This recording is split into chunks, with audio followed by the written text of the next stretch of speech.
নমস্কাৰ, আপুনি টিউন কৰিছে 90.4 FM ৰেডিঅ' ব্ৰহ্মপুত্ৰ আৰু ৰেডিঅ' ব্ৰহ্মপুত্ৰৰ আজিৰ ব্ৰহ্মপুত্ৰ আড্ডালৈ আপোনাক স্বাগতম জনাইছো। আৰু আজিৰ ব্ৰহ্মপুত্ৰ আড্ডাত আমি এটা বিশেষ বিষয়ক লৈ আলোচনা কৰিবলৈ লৈছো আৰু সেই বিষয়টোৰ সৈতে আলোচনা কৰিবৰ কাৰণে আমাৰ ষ্টুডিঅ'ৰ মজিয়াত কেইবাগৰাকীও ব্যক্তি, বিশেষকৈ শিক্ষা জগতৰ সৈতে জড়িত কেইবাগৰাকীও ব্যক্তি আহি আমাৰ ষ্টুডিঅ'ত উপস্থিত হৈছেহি। প্ৰথমে আপোনালোকক তেওঁলোকৰ সৈতে পৰিচয় কৰাই দিব বিচাৰিছো। প্ৰথমে আমি আমাৰ ষ্টুডিঅ'ত উপস্থিত আছে প্ৰাক্তন অধ্যাপক Dibrugarh doctor Lohit Saikia sir. Sir, আপোনাক আজিৰ অনুষ্ঠানলৈ স্বাগতম জনাইছো। হয়, আমাৰ সৈতে উপস্থিত আছে শ্ৰী শ্ৰী অনিৰুদ্ধদেৱ কনিষ্ঠ মহাবিদ্যালয়ৰ অধ্যক্ষ শ্ৰীযুত ভূষণজ্যোতি সন্দিকৈ। আমাৰ সৈতে উপস্থিত আছে শ্ৰীংহুলা মধ্য ইংৰাজী বিদ্যালয় ডিব্ৰুগড়ৰ শিক্ষক শ্ৰীযুত যুগল কোঁৱৰ। আমাৰ সৈতে উপস্থিত আছে ডিব্ৰুগড়ৰ মাইজান ফুলগুনি প্ৰাথমিক বিদ্যালয়ৰ প্ৰধান শিক্ষক শ্ৰীযুত সুবেশ তাঁতী। নমস্কাৰ।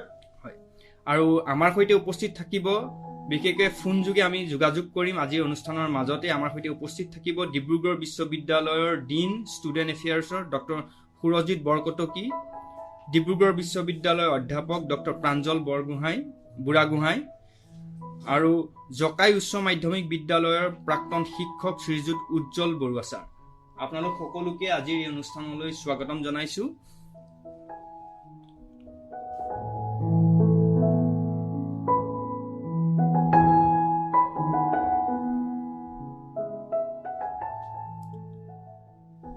আজি আমি এটা গুৰুত্বপূৰ্ণ বিষয়ক লৈ আলোচনা কৰিবলৈ লৈছো। বিশেষকৈ 17 জানুৱাৰী তাৰিখে গোটেই সমগ্ৰ ভাৰতবৰ্ষ জুৰি এটা শিক্ষাৰ ক্ষেত্ৰত হোৱা এটা অধ্যয়ন প্ৰকাশ পাইছিলে আৰু সেই অধ্যয়নটোক অছৰ ৰিপৰ্ট বুলি কোৱা হয়, অছৰ 2023। আৰু সেই অধ্যয়নটো কৰিছিলে প্ৰথম এডুকেশ্যন ফাউণ্ডেশ্যন নামৰ এটা সংস্থাই। আৰু প্ৰথম এডুকেশ্যন ফাউণ্ডেশ্যন নামৰ এই সংস্থাটোৱে 2005 চনৰ পৰাই ভাৰতৰ যিবিলাক গ্ৰামাঞ্চল আছে, গ্ৰামাঞ্চলৰ ছাত্ৰ ছাত্ৰীসকলৰ শিক্ষা ব্যৱস্থাৰ ওপৰত প্ৰতি বছৰে এটা ষ্টেটাছ ৰিপৰ্ট তেওঁলোকে প্ৰকাশ কৰে। আৰু এই সংস্থাটোৱে 2023 চনত annual status of education report rural beyond basic নামেৰে এটা প্ৰতিবেদন বা এটা ৰিপৰ্ট তেওঁলোকে প্ৰকাশ কৰিছে। 17 জানুৱাৰী তাৰিখে এইটো প্ৰকাশ হৈছে। আৰু সেই ৰিপৰ্টটোৰ জৰিয়তে ভাৰতৰ বৰ্তমান 14ৰ পৰা 18 বছৰ বয়সৰ যিসকল ল'ৰা ছোৱালী আছে, তেওঁলোকে বৰ্তমান কি কাম কৰি আছে, পঢ়া শুনা কৰি আছে বা অন্যান্য তেওঁলোকে কি কাম কৰি আছে, বা ভৱিষ্যতৰ একোজন প্ৰাপ্তবয়স্ক ব্যক্তি হিচাপে এটা কৰ্মক্ষম জীৱন নিৰ্বাহ কৰিব পৰাকৈ তেওঁলোকে নিজকে কেনেধৰণে বৰ্তমানৰ পৰা প্ৰস্তুত কৰিছে। বিশেষকৈ 14ৰ পৰা 18 বছৰ এইটো যিটো বয়স, সেই বয়সটোক এটা প্ৰডাক্টিভ এজ বুলি বা উৎপাদনক্ষম এটা বয়স বুলি হিচাপে ধৰা হয়। কাৰণ যিহেতু তেওঁলোকেই গৈ ভৱিষ্যতৰ যিসকল নাগৰিক, আমি যাৰ পৰা এখন উন্নত দেশৰ কথা পৰিকল্পনা কৰিব পাৰোঁ বা কল্পনা কৰিব পাৰোঁ, এইসকলক লৈ আমি পৰিকল্পনা বা কল্পনা কৰিব পাৰোঁ। তাৰ ওপৰত তেওঁলোকে এটা সমীক্ষা চলাইছিল আৰু সেই সমীক্ষাত কিছুমান ফলাফল এই ৰিপৰ্টটোৰ জৰিয়তে তেওঁলোকে প্ৰকাশ কৰিছে। আৰু এই সমীক্ষাটোত 4টা মূল দিশ সামৰি লোৱা হৈছে। সেই মূল দিশকেইটা হৈছে সেই 14ৰ পৰা 18 বছৰ বয়সৰ যিসকল ল'ৰা ছোৱালী বা ছাত্ৰ ছাত্ৰী আছে, তেওঁলোকৰ শিক্ষা আৰু কেৰিয়াৰৰ দিশসমূহ সামৰি লোৱা হৈছে। দ্বিতীয়তে তেওঁলোকৰ বুনিয়াদী দক্ষতাবিলাক, বিশেষকৈ দৈনন্দিন আমাৰ জীৱন নিৰ্বাহ কৰিব পৰাকৈ যিবিলাক ক্ষমতা বা এবিলিটি থাকিব লাগে, সেই এবিলিটি বা সেই ক্ষমতা বা সেই স্কিলবিলাকৰ ওপৰত তেওঁলোকে সমীক্ষা কৰিছে। তেওঁলোকৰ ডিজিটেল এক্সেছ আৰু স্কিল, বিশেষকৈ মোবাইল ফোনৰ ব্যৱহাৰ বা মোবাইল ফোনৰ জৰিয়তে অন্যান্য যিবিলাক ডিজিটেল সুবিধা আছে, সেইবিলাকক তেওঁলোকে কেনেধৰণে লাভ কৰিব পাৰিছে বা সেইবিলাক ব্যৱহাৰ কৰাৰ ক্ষেত্ৰত তেওঁলোকৰ কি দক্ষতা আছে, সেই দক্ষতাৰ ওপৰত তেওঁলোকে সমীক্ষা কৰিছে। আৰু সেই 14 বছৰৰ পৰা 18 বছৰৰ যিসকল ল'ৰা ছোৱালী বা ছাত্ৰ ছাত্ৰী আছে, তেওঁলোকৰ ভৱিষ্যতক লৈ তেওঁলোকৰ এছপিৰেশ্যন কি বা তেওঁলোকৰ আশা বা মহত্বাকাংক্ষা কি, সেই 4টা বিষয়ক লৈ এই সমীক্ষাটো তেওঁলোকে আলোচনা কৰিছে বা এই সমীক্ষাটো তেওঁলোকে কৰিছে। আৰু এই সমীক্ষাটো ভাৰতৰ 26খন ৰাজ্যৰ 28খন জিলাৰ 1664খন গাঁৱৰ 34,745 জন 14ৰ পৰা 18 বছৰ বয়সৰ ল'ৰা ছোৱালীৰ মাজত এই সমীক্ষাটো কৰা হৈছে। আৰু এই সমীক্ষাটোত এটা দেখা পোৱা গৈছে যে এতিয়া যিটো বুনিয়াদী দক্ষতা, বিশেষকৈ সাধাৰণ যিবিলাক বাক্য আমাৰ ল'ৰা ছোৱালীবিলাকে সাধাৰণতে প্ৰথম শ্ৰেণী বা দ্বিতীয় শ্ৰেণীত যেতিয়া পঢ়ে, পঢ়োঁতে যিবিলাক সাধাৰণ বাক্য পঢ়িবলৈ দিয়া হয় বা বাক্য তেওঁলোকে শিকে, সেই বাক্যবিলাক পঢ়িব পৰা আৰু গণিতৰ যিবিলাক প্ৰাথমিক জ্ঞান, সেই জ্ঞানবিলাকক লৈ পেলাই তেওঁলোকৰ বুনিয়াদী দক্ষতাটো কি, সেইটো 14 পৰা 18 বছৰ বয়সৰ ল'ৰা ছোৱালীৰ ক্ষেত্ৰত সেই দক্ষতাটো আছেনে নাই সেইটোৰ ওপৰত তেওঁলোকে কৰিছে। এতিয়া এই গোটেই আলোচনাটোত বা এই সমীক্ষাটোত দেখা গৈছে যে 14 পৰা 18 বছৰ বয়সৰ যিসকল ছাত্ৰ ছাত্ৰী বা ল'ৰা ছোৱালী আছে, সেইসকলৰ কেৱল মাত্ৰ 25% ছাত্ৰ ছাত্ৰীহে আঞ্চলিক ভাষাত দ্বিতীয় শ্ৰেণী বা তৃতীয় শ্ৰেণী পৰ্যায়ৰ এটা পাঠ, মানে 25% ল'ৰা ছোৱালী 14 বছৰৰ পৰা 18 বছৰৰ যিসকল 25% ল'ৰা ছোৱালী আছে, তেওঁলোকে দ্বিতীয় শ্ৰেণীৰ পাঠ এটা পঢ়িব নোৱাৰে। এতিয়া সেই তেনেধৰণৰ কিছুমান ফলাফল এই সমীক্ষাটোত প্ৰকাশ পাইছে। এতিয়া আমিও কি কৰিছিলোঁ যে আমাৰ যিসকল স্থানীয় ছাত্ৰ ছাত্ৰী আছে, সেই স্থানীয় ছাত্ৰ ছাত্ৰীসকলেওনো সেইখিনি পাৰে নে নোৱাৰে তাৰো এটা আমি কিছুমান আমাৰ গ্ৰামাঞ্চলৰ ছাত্ৰ ছাত্ৰীক লৈ আমি এটা ৰেকৰ্ডিং কৰিছিলোঁ যে এই সমীক্ষাটোত যিবিলাক পঢ়িবলৈ দিয়া হৈছিল যাৰ ভিত্তিত এই 25% ল'ৰা ছোৱালীয়ে পঢ়িব নোৱাৰে বুলি ওলাইছে, সেইটোৱে আমাৰ স্থানীয় অঞ্চলৰ ল'ৰা ছোৱালীক আমি পঢ়িবলৈ দিছিলোঁ। এতিয়া সেইটো আমি আপোনালোকক প্ৰথমতে শুনাই ল'ব বিচাৰিছোঁ যে তেওঁলোকৰ এবিলিটি, ৰিডিং এবিলিটি বা পঢ়া এবিলিটিটো তেওঁলোকৰ ক্ষমতাটো কিমান। আৰু যিটো লাইন তেওঁলোকে ওচৰৰ যিটো সমীক্ষা, সেইটোত দ্বিতীয় শ্ৰেণী পৰ্যায়ৰ যিখিনি কথা পঢ়িবলৈ দিয়া হৈছিলে সেইখিনি মই এবাৰ প্ৰথমতে পঢ়াই শুনাব বিচাৰিছোঁ আমাৰ যিসকল শ্ৰোতা আছে শ্ৰোতাসকলৰ বাবে। আৰু লগতে আমি জনাই দিব বিচাৰিছোঁ যে আজিৰ এই অনুষ্ঠানটোত আপোনালোকেও অংশগ্ৰহণ কৰিব পাৰে। আমাৰ ফোন নম্বৰটো আপোনালোকে নিশ্চয় জানে। আমাৰ ফোন নম্বৰটো হৈছে 9954489439, 9954489439। আৰু আপোনালোকেও এই বিষয়টোৰ ওপৰত আপোনালোকৰ মতামত আগবঢ়াব পাৰে। এতিয়া ওচৰৰ যিটো সমীক্ষা, তাত যিটো ৰিডিং এবিলিটি বা ৰিডিং টুলটো দিছিলে, যাৰ ভিত্তিত এই 25% ল'ৰা ছোৱালীয়ে পঢ়িব নোৱাৰে বুলি ওলাইছে, সেই লাইনটো মই পঢ়ি আপোনালোকক শুনাব বিচাৰিছোঁ। ইয়াত অসমীয়াত দ্বিতীয় শ্ৰেণী পৰ্যায়ৰ এটা টেক্সট দিছিলে পঢ়িবলৈ ল'ৰা ছোৱালীবিলাকক।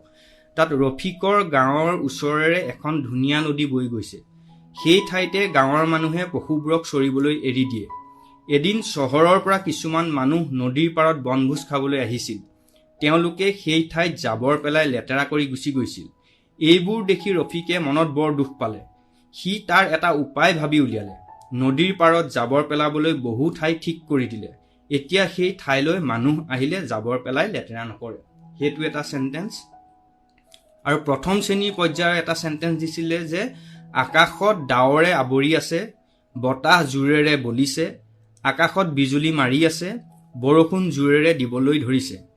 ঠিক তেনেদৰে আখৰ কেইটামান পঢ়িবলৈ দিছিলে, খ, ল, ম, ব, ৰ, গ, মূৰ্ধন্য ড, মূৰ্ধন্য ঠ, হ আৰু দ্বিতীয় ছ। ঠিক একেদৰে শব্দ কেইটামান পঢ়িবলৈ দিছিলে, মাছ, নদী, জোন, মণি, যাদু, বুজা, পাখি, নীলা, তৰা আৰু ৰাণী। এইকেইটা শব্দ পঢ়িবলৈ দিয়া হৈছিলে। এতিয়া আমি প্ৰথমেই শুনি চাব বিচাৰিছোঁ যে আমাৰ ল'ৰা ছোৱালীবিলাকে কেনেধৰণে পঢ়িছিল।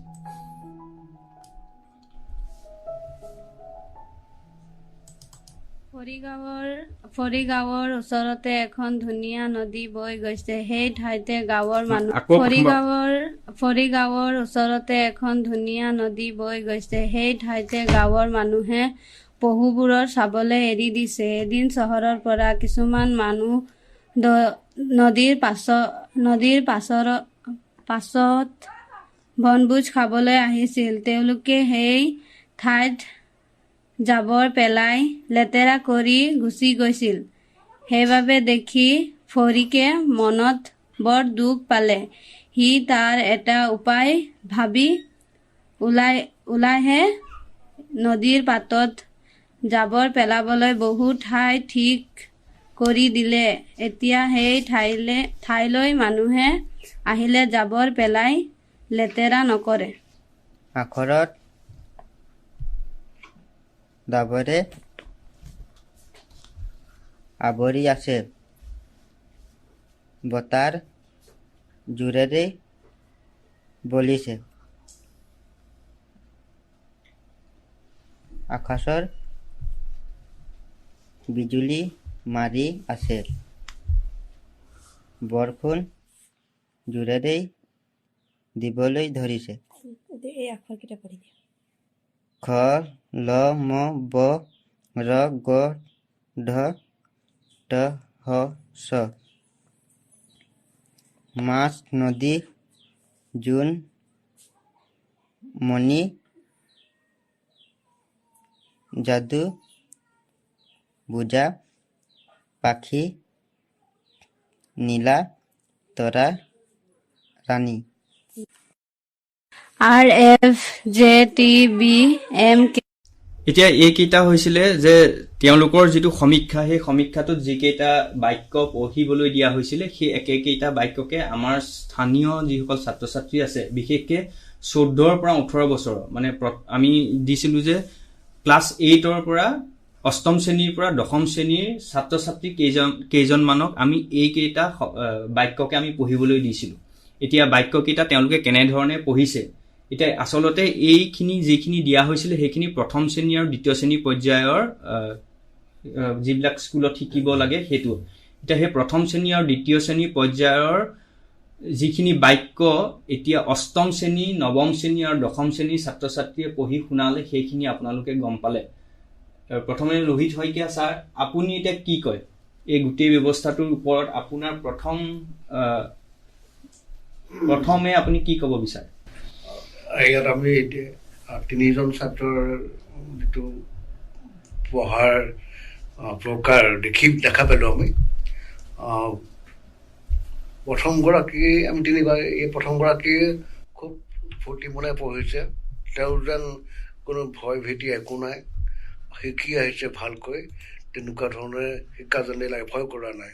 কিন্তু অলপ 100% তেওঁ এই ক্ষেত্ৰত সফল হ'ব পৰা নাই, অলপ লাগি গৈছে, ৰখিছে, মানে শব্দৰ জ্ঞানটো অকণমান কম হৈ আছে।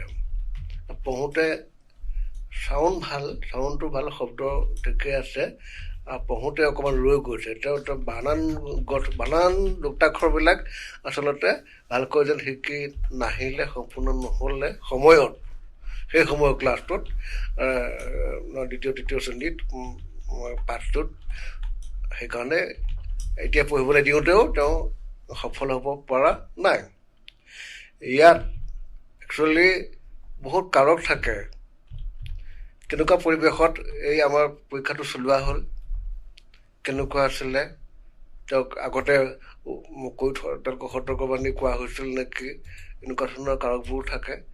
আৰু কেনেকুৱা গ্ৰাউণ্ডৰ পৰা আহিছে, কেনেকুৱা পটভূমিৰ পৰা তেওঁ আহিছে, কোনটো পটভূমিৰ ছাত্ৰ হয় বা ল'ৰা ছোৱালী হয়, সেইটোৰো কথা আছে, ঘৰুৱা পৰিৱেশৰ কথা আছে। বহুত কাৰকৰ আচলতে ফল এই ক্ষেত্ৰত সফলতাটো। গতিকে আমি ক'ব বিচাৰিছোঁ যে ল'ৰা এজনে সময়ৰ পাঠ, ক্লাছ 8-9ত যদি ক্লাছ 2-3 পাঠটো পঢ়িব নোৱাৰে, তেতিয়াহ'লে সেইটো অপৰিপক্কতাৰ ফুটি উঠে বুলি মই ক'ব বিচাৰোঁ। হয়তো তেওঁ সাজু নাছিলে, বা তেওঁ শিকনটো মানে লাৰ্ণিংটো সম্পূৰ্ণ হোৱা নাছিলে, সেইকাৰণে এতিয়ালৈকে অলপ পিছ পৰি আছে। ইয়াত পৰিৱেশো দায়ী হ'ব পাৰে, বা পটভূমিটো, মানে কথাই কৈছোঁ পৰিৱেশ বুলি। গতিকে আৰু আগ্ৰহ, যেতিয়া যিটো পঢ়িব লাগে শিকিব লাগে সেইটো সম্পূৰ্ণ নকৰিলে বাকী থাকি গ'ল, অসম্পূৰ্ণ হৈ থাকিলে। গতিকে সময়ত পঢ়ি শেষ কৰিব পাৰিব লাগে, পিছত নহয়। সেইটো হ'ল শিক্ষা ব্যৱস্থাটোৰ সফলতাৰ মাপকাঠি, যে ল'ৰা ছোৱালীয়ে পঢ়িবলৈ দিয়া হৈছে, পাইছে নে নাই, এইটো চালেই আমি গম পাই যাম।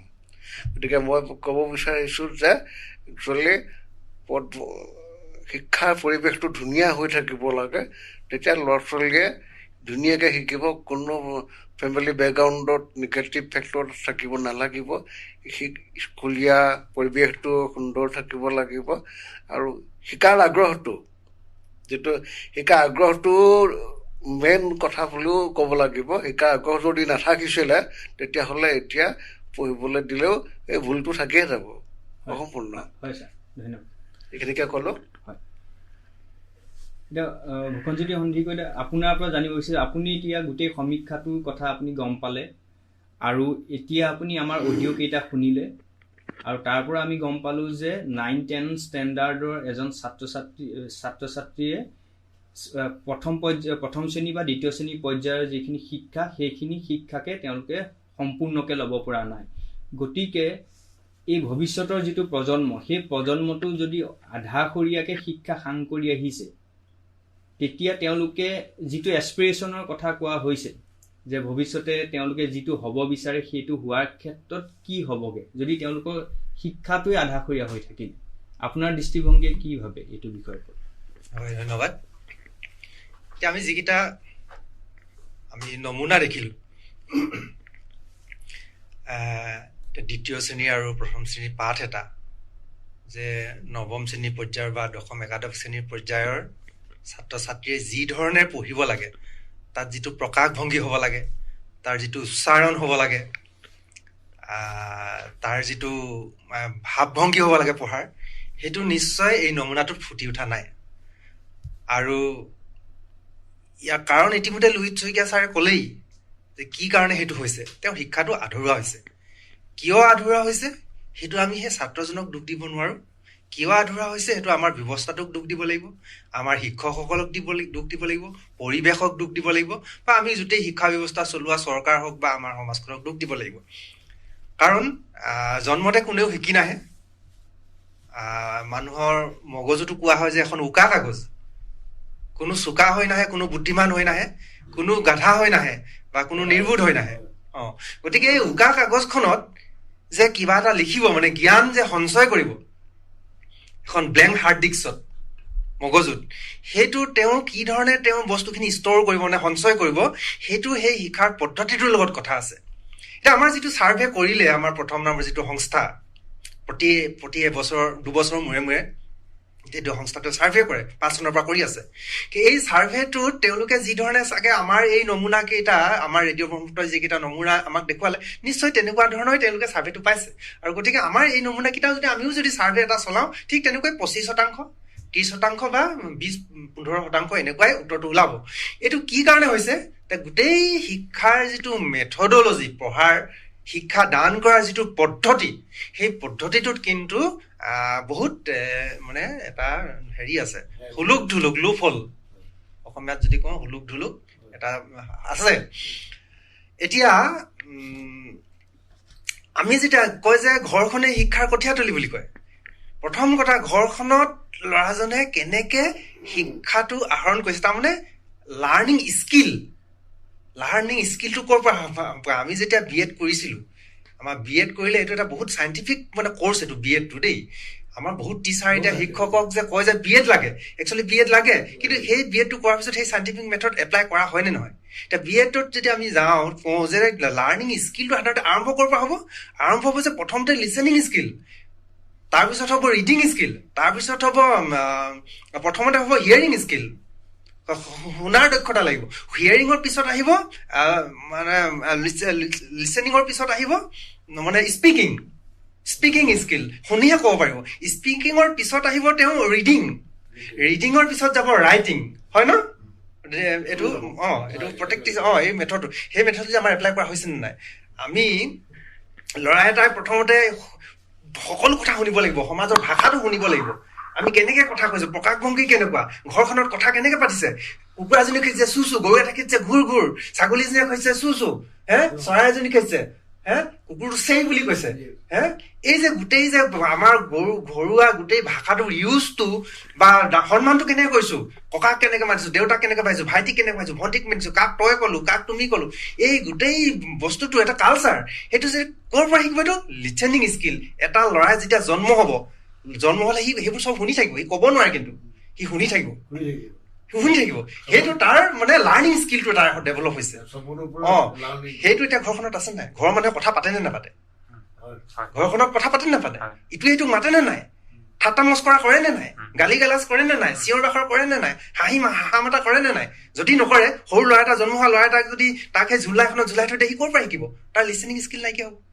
নেক্সট আহিব তাৰ স্পিকিং স্কিল। শুনিলেহে সি ক'ব, ল'ৰা এটাই যদি বেবী এটাই যদি নুশুনে সি ক'ৰ পৰা ক'ব বেবীয়ে শিকিব ক'ৰ পৰা শুনিব ল'ৰাই চবেই যদি মাক দেউতাকে যদি বিজি হৈ থাকে দেউতাক চাকৰিয়াল মাক চাকৰিয়াল ঘৰত কোনোবা থাকে মোবাইল চাই আছে টিভি চাই আছে তে আমাৰ যিটো ট্ৰেডিশ্যনেল শিক্ষণ মেথডটো সেইটো নাই পোৱা ল'ৰা ছোৱালীয়ে মেথডটো চেঞ্জ হৈছে এতিয়া ট্ৰেঞ্জিটৰী পিৰিয়ডত আছো ন ডিজিটেলাইজেশ্যন হোৱাৰ লগে লগে আমাৰ পৰম্পৰাগত যিটো ছ'চাইটি সেইটো শেষ গৈছে তাৰপিছতে আহিব ৰিডিং এতিয়া জুহালত ককাক বহি থাকিব আইতাক বহি থাকিব ল'ৰাটোৱে যেতিয়া ক'ব চিঞৰি চিঞৰি পঢ় ল'ৰাটোৱে যেতিয়া চিঞৰি চিঞৰি পঢ়িব ককাই ক'ব এই এইটো নপঢ়ে শুনি আমাৰ গাঁওখনি অতি শুৱনি গছৰ পৰা শুৱনি গছৰ পৰা এই কি ডাল ভৰি ভৰি ফল ফুল লাগে কট পাওঁ তাল বোলে কয় সেইটো কট বুলি নকয় দেই কট পাওঁ তল ধৰা চিঞৰিব নাই ল'ৰাই ক'ৰ পৰা শিকিব তেনেকে এতিয়া চিঞৰি চিঞৰি ল'ৰাক পঢ়িবলৈ কয় নে নকয় টেবুল এখন দি দিছে সি মনে মনে পঢ়ি আছে শুনিবতো সি কি পঢ়িছে ঘৰৰ মানুহ এটা শুনি চাবলৈ সময় নাই কোনোবা আছে বেডৰুমত কোনোবা আছে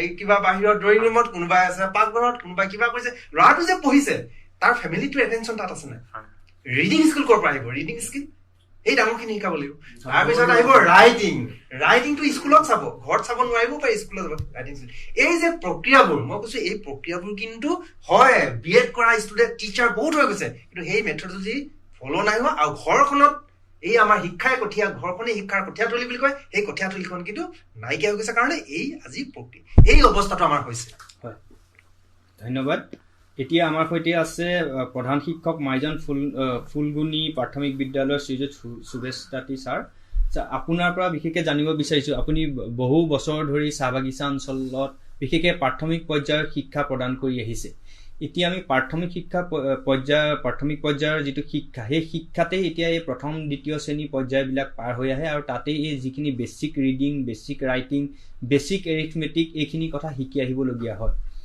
কিন্তু এতিয়াও দেখা যায় যে প্ৰায় ক্ষেত্ৰতেই তেওঁলোক কলেজ বা হাইস্কুল পৰ্যন্ত তেওঁলোকে যিখিনি বেছিক স্কিল থাকিব লাগে সেইখিনি তেওঁলোকে আয়ত্ব কৰিব নোৱাৰে বা আয়ত্ব কৰাত তেওঁলোকৰ অসুবিধা হয় এতিয়া আপোনাৰ দৃষ্টিভংগীৰে কি ভাবে যে কিয় এইটো হৈছে কিয় তেওঁ ল'ৰা ছোৱালীবিলাকে বিশেষকৈ basic writing basic arithmetic basic English এইখিনি কথা সলসলীয়াকৈ শিকি আহিব নোৱাৰাৰ ফলত এটা মানে দুদুল্যমান অৱস্থা এটাত থাকে যিটোৱে তেওঁলোকক আগবাঢ়ি যোৱাত পিছৰ পৰ্যায়ত আগবাঢ়ি যোৱাত তেওঁলোকক অসুবিধা দিয়ে চেলেঞ্জেছবিলাক ক'ত আপুনি দেখিছে বিশেষকৈ ছাত্ৰ ছাত্ৰীসকলৰ ক্ষেত্ৰত নমস্কাৰ মই যিহেতু প্ৰাথমিক বিদ্যালয়ৰ শিক্ষক গতিকে মই বৰকৈ ইয়াৰ বিকাত্মক দিশটো চাব নিবিচাৰোঁ কাৰণ আমি যিহেতু প্ৰাথমিক বিদ্যালয়ৰ শিক্ষক আমি এইবিলাক পাই থাকোঁ প্ৰায় আৰু এতিয়া আমি শুনিলোঁ আপোনালোকৰ ৰেডিঅ'ৰ পৰা যে 3জনমান তাত পঢ়িছে পঢ়াৰ ক্ষেত্ৰত মই দেখিব পালোঁ যে প্ৰথম যিগৰাকী ছাত্ৰী পঢ়িছে তাই ইমান বেয়াকৈ পঢ়া নাই যদি 10 নম্বৰত দিব লগা হয় তো মই 7 নম্বৰমান দিম কাৰণ ইমান বেয়াকৈ পঢ়া নাই মই আকৌ এবাৰ এইটো ৰিডিংটো এবাৰ শুনাব বিচাৰিছোঁ ফৰিগাঁৱৰ ওচৰতে এতিয়া আছিলে ৰফিকৰ গাঁৱৰ ওচৰৰে এতিয়া ছাত্ৰীগৰাকীয়ে পঢ়িছে ফৰিগাঁৱৰ ওচৰৰে গতিকে সেইটো সম্পূৰ্ণৰূপে ভুল আপুনি 10ৰ ভিতৰত 7 দিয়ে যদিও মই নাজানো সেইটো আপোনাৰ ব্যক্তিগত কথা কিন্তু এতিয়া মই আকৌ শুনাইছোঁ ধুনীয়া নদী বৈ গৈছে সেই ঠাইতে গাঁৱৰ মানুহে পহুবোৰৰ চাবলৈ এৰি দিছে এদিন পশুবোৰ চৰিবলৈ এৰি দিছে এতিয়া ছাত্ৰীগৰাকীয়ে পঢ়িছে যে পশুটো পহু কৰি পেলালে গম পাইছে নহয় চহৰৰ পৰা কিছুমান মানুহ নদীৰ পাছত বনভোজ খাবলৈ আহিছিল তেওঁলোকে সেই ঠাইত জাবৰ পেলাই লেতেৰা কৰি গুচি গৈছিল সেইবাবে এইবোৰ দেখি ৰফিকে মনত বৰ দুখ পালে সি তাৰ এটা উপায় ভাবি উলিয়ালে নদীৰ পাতত জাবৰ পেলাবলৈ বহু ঠাই ঠিক কৰি দিলে এতিয়া সেই ঠাইলৈ মানুহে আহিলে জাবৰ পেলাই লেতেৰা নকৰে সেই ঠাইলৈ মানুহ আহিলে গতিকে মই বুজি পাইছোঁ কথাটো তাৰপিছত হৈছে কি আমি এতিয়া তিনিটা পৰ্যায়ৰ আমি পাঠ কৰা আমি ছাত্ৰ দেখিলোঁ। এটা কিছু হ'লেও পাৰিছে, এটা মধ্যমীয়া, একেবাৰে কিছুমান ছাত্ৰ একেবাৰে নোৱাৰে। গতিকে মই এজন যিহেতু বাগিচাৰ বিদ্যালয়ত কৰ্মৰত আছোঁ, গতিকে মই কিছুমান যোৱা 18 বছৰৰ পৰা মই কিছুমান অসুবিধাৰ সন্মুখীন হৈছোঁ। এতিয়া পৰ্যায়ক্ৰমে যদিও সমস্যাবোৰ সমাধান হৈছে, তথাপি অতদিনে মানে কিছুমান এনেকুৱা সমস্যা কিছুমান আমাৰ বাগিচা অঞ্চলত দেখা পালোঁ, যিটো নেকি আমাৰ প্ৰাথমিক পৰ্যায়ৰ ছাত্ৰ ছাত্ৰীসকলক বৰকৈ আমনি দিলে।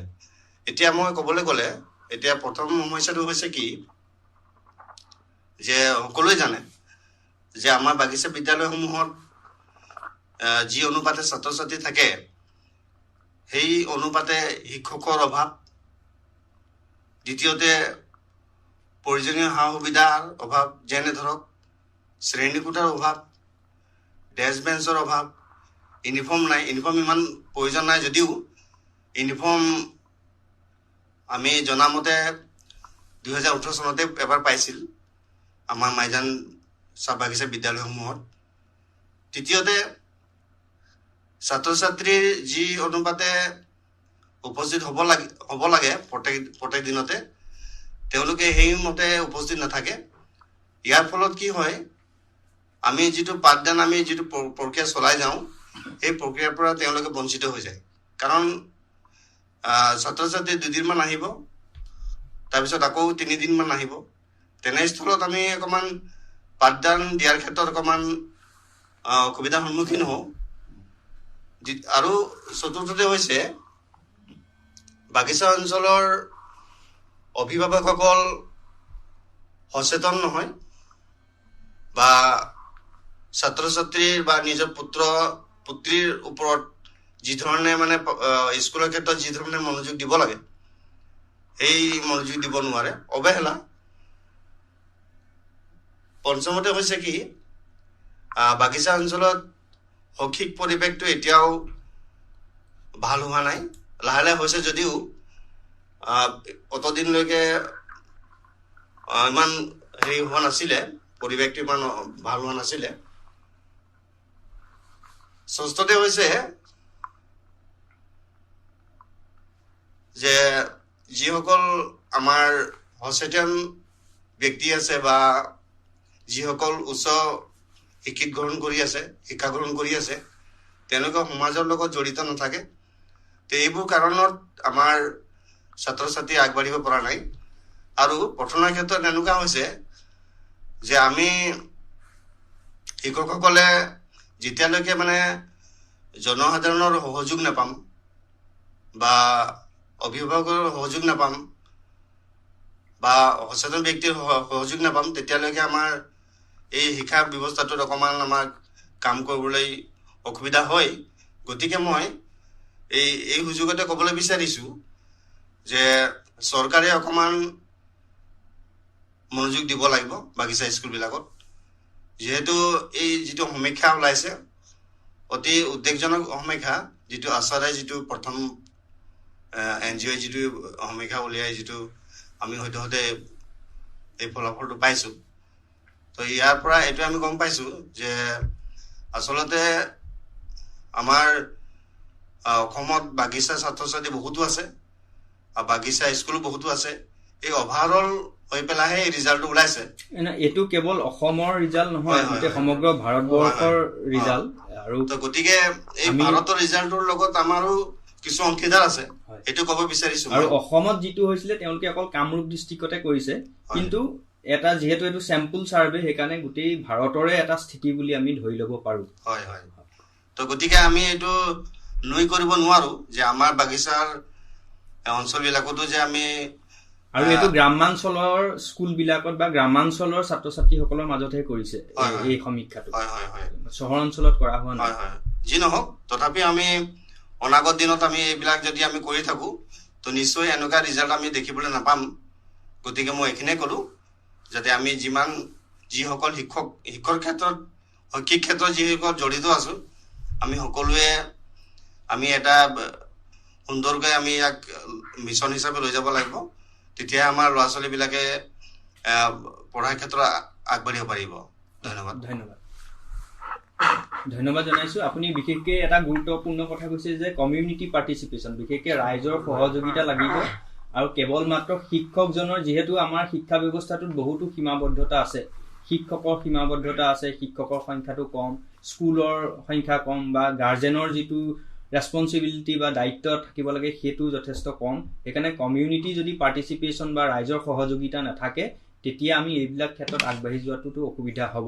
এতিয়া শ্ৰীযুত যুগল কোঁৱৰ ছাৰ, আপুনিও গ্ৰামাঞ্চলৰ এখন স্কুলৰে শিক্ষক, আপুনিও বহু বছৰ শিক্ষকতা কৰি আহিছে, বা শিক্ষকসকলৰ অন্যান্য যিসকল কাৰিকৰী দিশতো আপুনি জড়িত হৈ থাকে। এতিয়া আপোনাৰ সামগ্ৰিকভাৱে আপোনাৰ প্ৰথম মন্তব্য কি হ'ব এই বিষয়টোৰ ওপৰত? সামগ্ৰিকভাৱে মন্তব্যটো হ'ল আমাৰ উপৰোক্ত বক্তাসকলে কৈছে, আৰু এটা কথা আমি লক্ষ্য ৰাখিব লাগিব, ইয়াত শিকন ঘাটি হৈছে অষ্টম, নৱম, দশম শ্ৰেণীৰ ছাত্ৰ ছাত্ৰীসকলে যদি দ্বিতীয় শ্ৰেণীৰ যি পাঠ, সেই পাঠটো সলসলীয়াকৈ পাঠ কৰিব পৰা নাই, পঢ়িব পৰা নাই, পাঠোদ্ধাৰ কৰিব পৰা নাই, তাৰমানে আমাৰ শিকন ঘাটি হৈছে।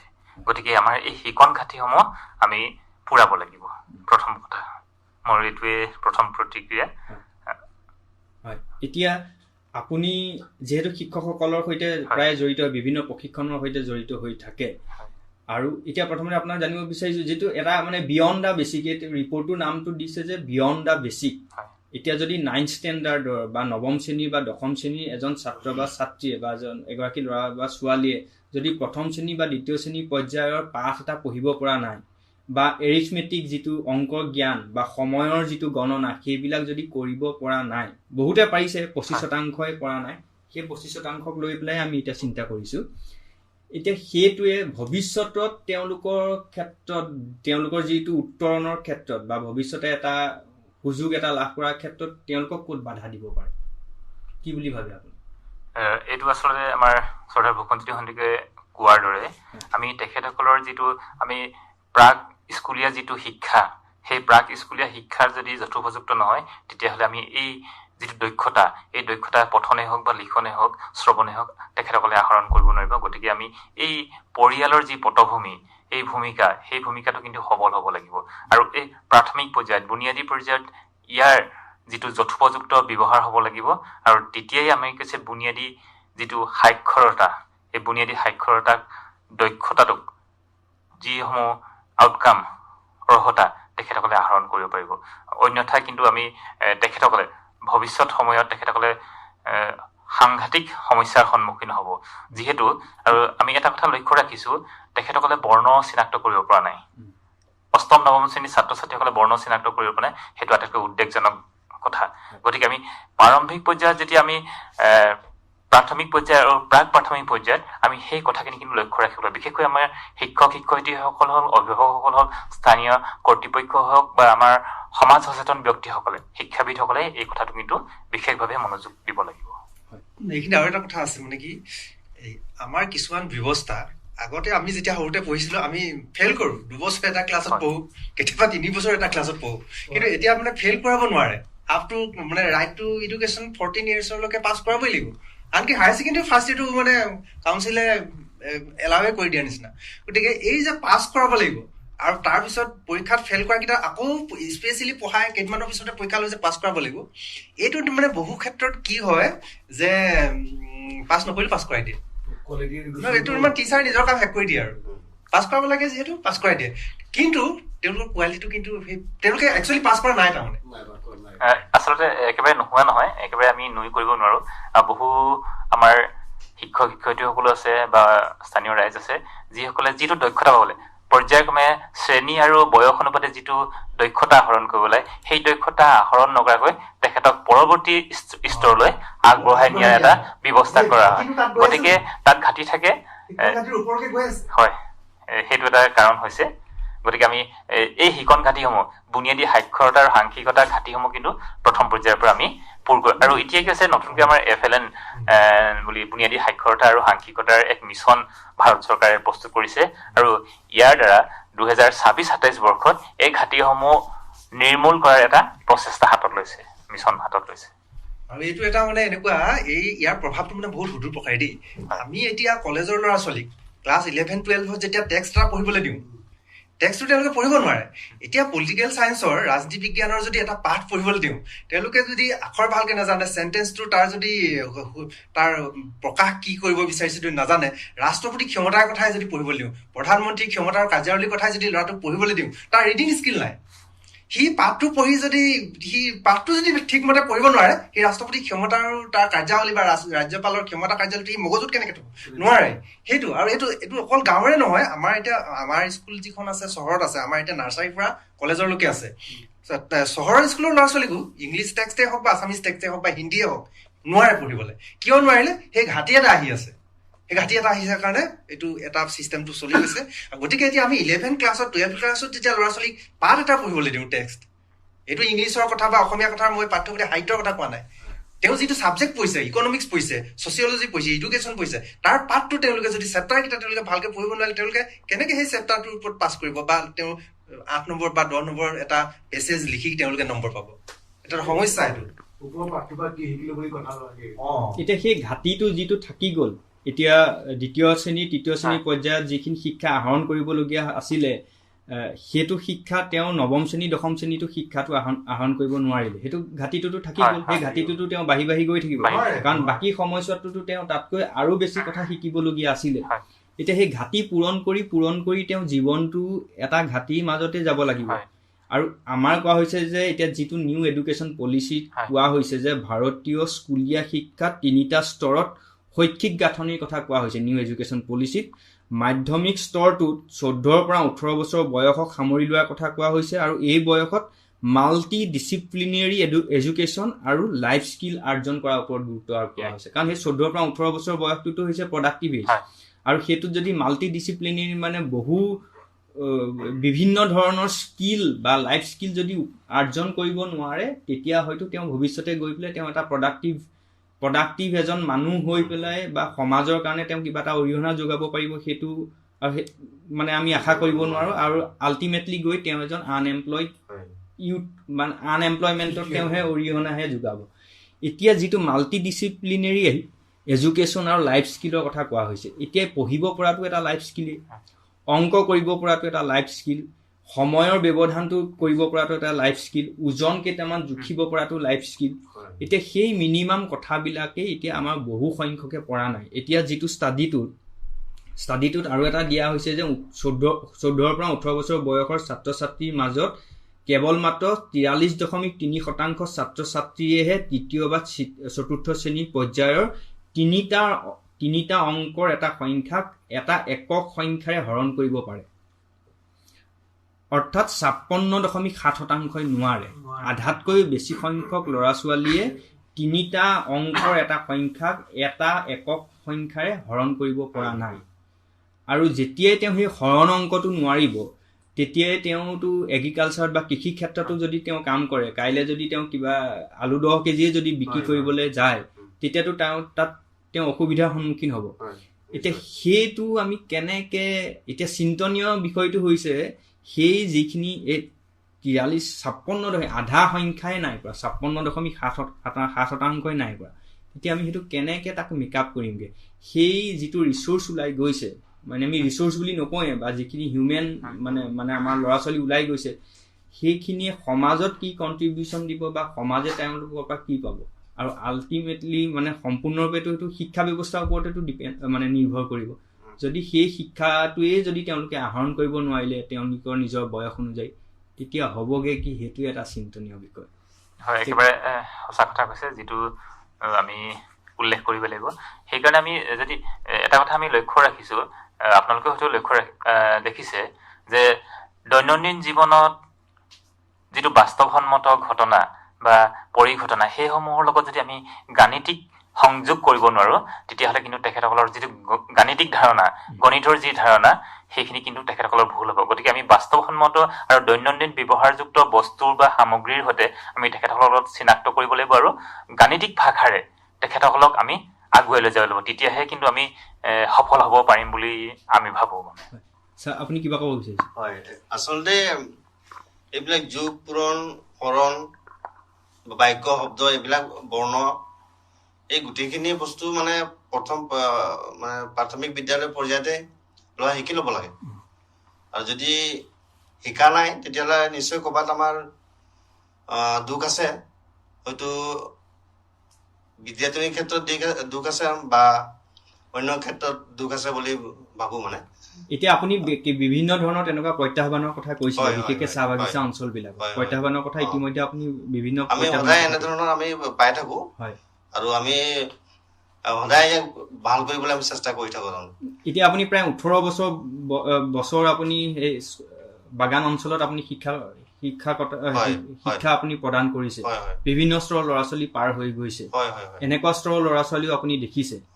এতিয়া সেই যিখিনি পাৰ হৈ গ'ল তেওঁলোকৰ ক্ষেত্ৰত এতিয়া ভৱিষ্যতত আপুনি নিজেতো হয়তো চকুৰ আগত দেখি আছে, তেওঁলোকে কি কি সমস্যাৰ সন্মুখীন প্ৰত্যাহ্বানৰ সন্মুখীন হয়? বক্তাই এজন আমাক এতিয়া উল্লেখ কৰিলে কথাটো যে ফেইল কৰা ইয়াত কোনো হেৰিটো নাই, মানে ব্যৱস্থাটো নাই। ল'ৰা যদি কম মাৰ্কছ পাইছে তেওঁ পাছ কৰিব, তেওঁ পাছ কৰি গৈ এটা সময়ত তেনেকুৱা যাবগৈ, এটা পৰ্যায়ত তেওঁ হয়তো ME স্কুললৈ যাব বা হাই স্কুললৈ যাব। যেতিয়া সেই হাই স্কুল যেতিয়া তেওঁ কিবা অংক কৰিব নোৱাৰিব বা পাঠ পঢ়িব নোৱাৰিব, শব্দ এটা পঢ়িব নোৱাৰিব, বৰ্ণ এটা পঢ়িব নোৱাৰিব, তেতিয়া নিজকে তেওঁ এটা মানে অসুবিধা এটা অনুভৱ কৰিব, তেতিয়া তেওঁ ড্ৰপ আউট কৰে। এনেকুৱা আমি বহুত কেছ পাইছোঁ তাৰমানে। তো গতিকে তেওঁ জানিব যে এদিন তেওঁ আৰু স্কুল ত্যাগ কৰি পেলাই তেওঁ এজন হেৰি হ'বগৈ, আৰু এজন এনেকে আৰু শ্ৰমিক হোৱাটো কোনো বেয়া কথা নহয়, কিন্তু তেওঁ এজন সচেতন ব্যক্তি হ'ব নোৱাৰিব, হয় স্কিল লেবাৰ নহ'ব। যিটো আমি এটা ভাৰতবৰ্ষই যিটো বিচাৰিছো যে শিক্ষিত শ্ৰমিক লাগিব, তো সেইটো তেওঁ অনাগত দিনত তেওঁ হ'ব নোৱাৰিব। আপুনি উদাহৰণ হিচাপে মানে নামে ধামে ক'ব নালাগে, কিন্তু আপুনি কি দেখা পাইছে এতিয়া অঞ্চলবিলাকত? আপুনি পঢ়ুৱা ছাত্ৰ ছাত্ৰীসকলে যিসকল আগতে আছিলে, এতিয়া তেওঁলোকে কেনেকুৱা ধৰণৰ সমস্যাৰ সন্মুখীন হোৱা দেখা পাইছে? না, সমস্যাটো সন্মুখীন হয়েই। এতিয়া চাওক, এতিয়া মই এতিয়া ধৰক এতিয়া 18 বছৰত আমাৰ অঞ্চলত 180জনক মই পঢ়াইছিলোঁ ক্লাছ 10 ধৰক। 180জনটো এতিয়া মেট্ৰিক পাছ কৰা নাই, ক'ত গ'ল ক'ত নাই এতিয়া হিচাপ নাই। গতিকে এইবিলাক মানে ফলাফল তাৰমানে মিনিমাম কৈছোঁ, মই সৰ্বনিম্ন কৈছোঁ যে 18 বছৰত মই 180জন ল'ৰাক পঢ়াইছিলোঁ। 5ত এৰিলোঁ, তাৰমানে 6লৈ গ'ল। তেওঁলোকে 180জনটো নিশ্চয় মেট্ৰিক দিছিলে, কিন্তু সেই মেট্ৰিক নিদিলে তেওঁলোক ক'ত গ'ল তেতিয়াহ'লে? সেই তেনেকে মানে কথা আছে কিছুমান। এতিয়া প্ৰায় আমি যদি গ্ৰামাঞ্চলৰ কথা চাওঁ বা চাহ বাগিচা অঞ্চলবিলাকত যদি আমি চাওঁ, শেহতীয়াকৈ যদি আমি মেট্ৰিকৰ ৰিজাল্টবিলাক যদি চাওঁ, মেট্ৰিকৰ ৰিজাল্টবিলাক খুব সাধাৰণতে দুখ লগাজনক হয়। 100জনে যদি পৰীক্ষা দিছে, মোৰ হাতত সঠিক তথ্য নাই, কিন্তু মই যিটো দেখিছোঁ তাৰ সৰহসংখ্যকে মেট্ৰিক পৰীক্ষাত তেওঁলোকে বেয়া হয়। আৰু বেয়া হোৱাৰ পিছতেই তেওঁলোকে সেই সময়তে তেওঁলোকে মানে পঢ়া পৰ্যায়টো তেওঁলোকে শেষ কৰে, তেওঁলোকে আৰু কলেজলৈ স্কুললৈ তেওঁলোকে ভাবে যে কি আজি মই ফেইল কৰিলো, ইয়াতে শেষ কৰিলো, আৰু তেওঁলোকে যে আকৌ যদি ট্ৰাই কৰে তো নিশ্চয় হ'ব। কিন্তু বহুতে ল'ৰা ছোৱালী এইটো মোৰ জীৱনৰ শেষ পঢ়া বুলি ভাবি লয়। মেট্ৰিক ফেইল কৰাটো তেওঁলোকৰ শেষ, মানে তাৰো আগলৈ নাযাব। ফেইল কৰিলে যদি তেওঁ আৰু পঢ়া শেষ কৰে, তেনেধৰণৰ আমি ছাত্ৰ ছাত্ৰী প্ৰায় পাইছোঁ। এতিয়া ইয়াৰ লগতে ডিজিটেল লিটাৰেচিৰ ওপৰতো ইয়াত ওচৰৰ ৰিপৰ্টটোত মানে আলোচনা কৰা হৈছে বা প্ৰথম, আৰু তাতে যিটো সমীক্ষাটোত যিখিনি কথা ওলাইছে, মই সেইখিনি আপোনালোকৰ লগতে আমাৰ শ্ৰোতাসকলক এবাৰ জনাই দিব বিচাৰিছোঁ যে সমীক্ষাটোত দেখা গৈছে যে সমগ্ৰ ভাৰতবৰ্ষৰ 90% ছাত্ৰ ছাত্ৰীৰ ঘৰত স্মাৰ্টফোন আছে। 90%। ইয়াৰে 50% ল'ৰাই ইমেইল ID আছে, আৰু 30% ছোৱালীৰ ইমেইল ID আছে। 50% ল'ৰা, 30% ছোৱালী। এই ক্ষেত্ৰতে জেণ্ডাৰ ডিছক্ৰিমিনেশ্যনটো এটা আমাৰ চকুত পৰে। ইয়াৰ পিছতে আছে যে 90.5% ছ'চিয়েল মিডিয়া ব্যৱহাৰ কৰে। যদিও তেওঁ ইংৰাজী বা বাক্যটো পঢ়াৰ ক্ষেত্ৰত 25% পৰা নাই, কিন্তু 90.5% ছ'চিয়েল মিডিয়া ব্যৱহাৰ কৰে। কিন্তু ইয়াৰে আধা সংখ্যকে অনলাইন ছেফটি বা অনলাইন সুৰক্ষা পদ্ধতিবিলাকৰ বিষয়ে অৱগত নহয়। 90.5%ই অনলাইন ছাৰ্ভিচবিলাক বিশেষকৈ ছ'চিয়েল মিডিয়া ব্যৱহাৰ কৰে, কিন্তু অনলাইন ছেফটি কি বস্তু বা অনলাইনত সুৰক্ষা কেনেধৰণে ৰাখিব পাৰি, ফেচবুক একাউণ্টটো কেনেধৰণে প্ৰাইভেট কৰি ৰাখিব পাৰি বা অন্যান্য যিবিলাক ছেফটি মেজাৰ্ছবিলাক আছে, সেইটো কিন্তু ব্যৱহাৰ কৰাৰ অৰ্ধসংখ্যকে নেজানে। আৰু ইয়াৰ লগতে 37.6% ল'ৰা আৰু 19% ছোৱালীয়ে স্মাৰ্টফোনত অনলাইন পে'মেণ্ট অনলাইনত ফৰ্ম ফিল আপ কৰা, অনলাইনত বিল পে'মেণ্ট কৰাৰ বাবে ব্যৱহাৰ কৰাৰ বিপৰীতে 80% স্মাৰ্টফোন চিনেমা চাব বা মিউজিক শুনিবৰ কাৰণে ব্যৱহাৰ কৰে। গতিকে আমি যিহেতু লাইফ স্কিলৰ কথা পাতি আছোঁ, আমাৰ কাৰণে এতিয়া প্ৰয়োজনটো হৈছে লাইফ স্কিল, আৰু ডিজিটেল মিডিয়াটো ব্যৱহাৰ কৰিব পৰাটো এটা লাইফ স্কিলেই। কিন্তু সেই লাইফ স্কিলটোত তেওঁলোকে 80% স্মাৰ্টফোন কেৱল মাত্ৰ চিনেমা আৰু মিউজিক চাবৰ কাৰণে ব্যৱহাৰ কৰে। ছোৱালী 19% আৰু ল'ৰা 37% online payment, form fill up কৰা সেইবিলাক কামত ব্যৱহাৰ কৰে। গতিকে সেইটো এটা চিন্তনীয় বিষয় নহয় জানো?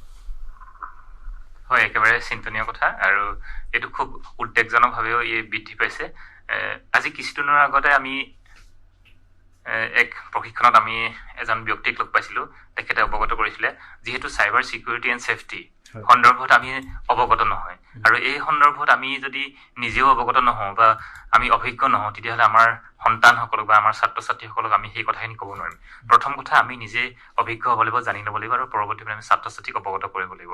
আৰু আজি ছ'চিয়েল মিডিয়াৰ যিটো ব্যৱহাৰ, সামাজিক মাধ্যমৰ যিটো ব্যৱহাৰ বা স্মাৰ্টফোনৰ যিটো ব্যৱহাৰ, আপুনি ল'ৰা আৰু ছোৱালীৰ যি বিভেদ সেই কথাটো উল্লেখ কৰিছে। যিহেতু হয়তো বহুতে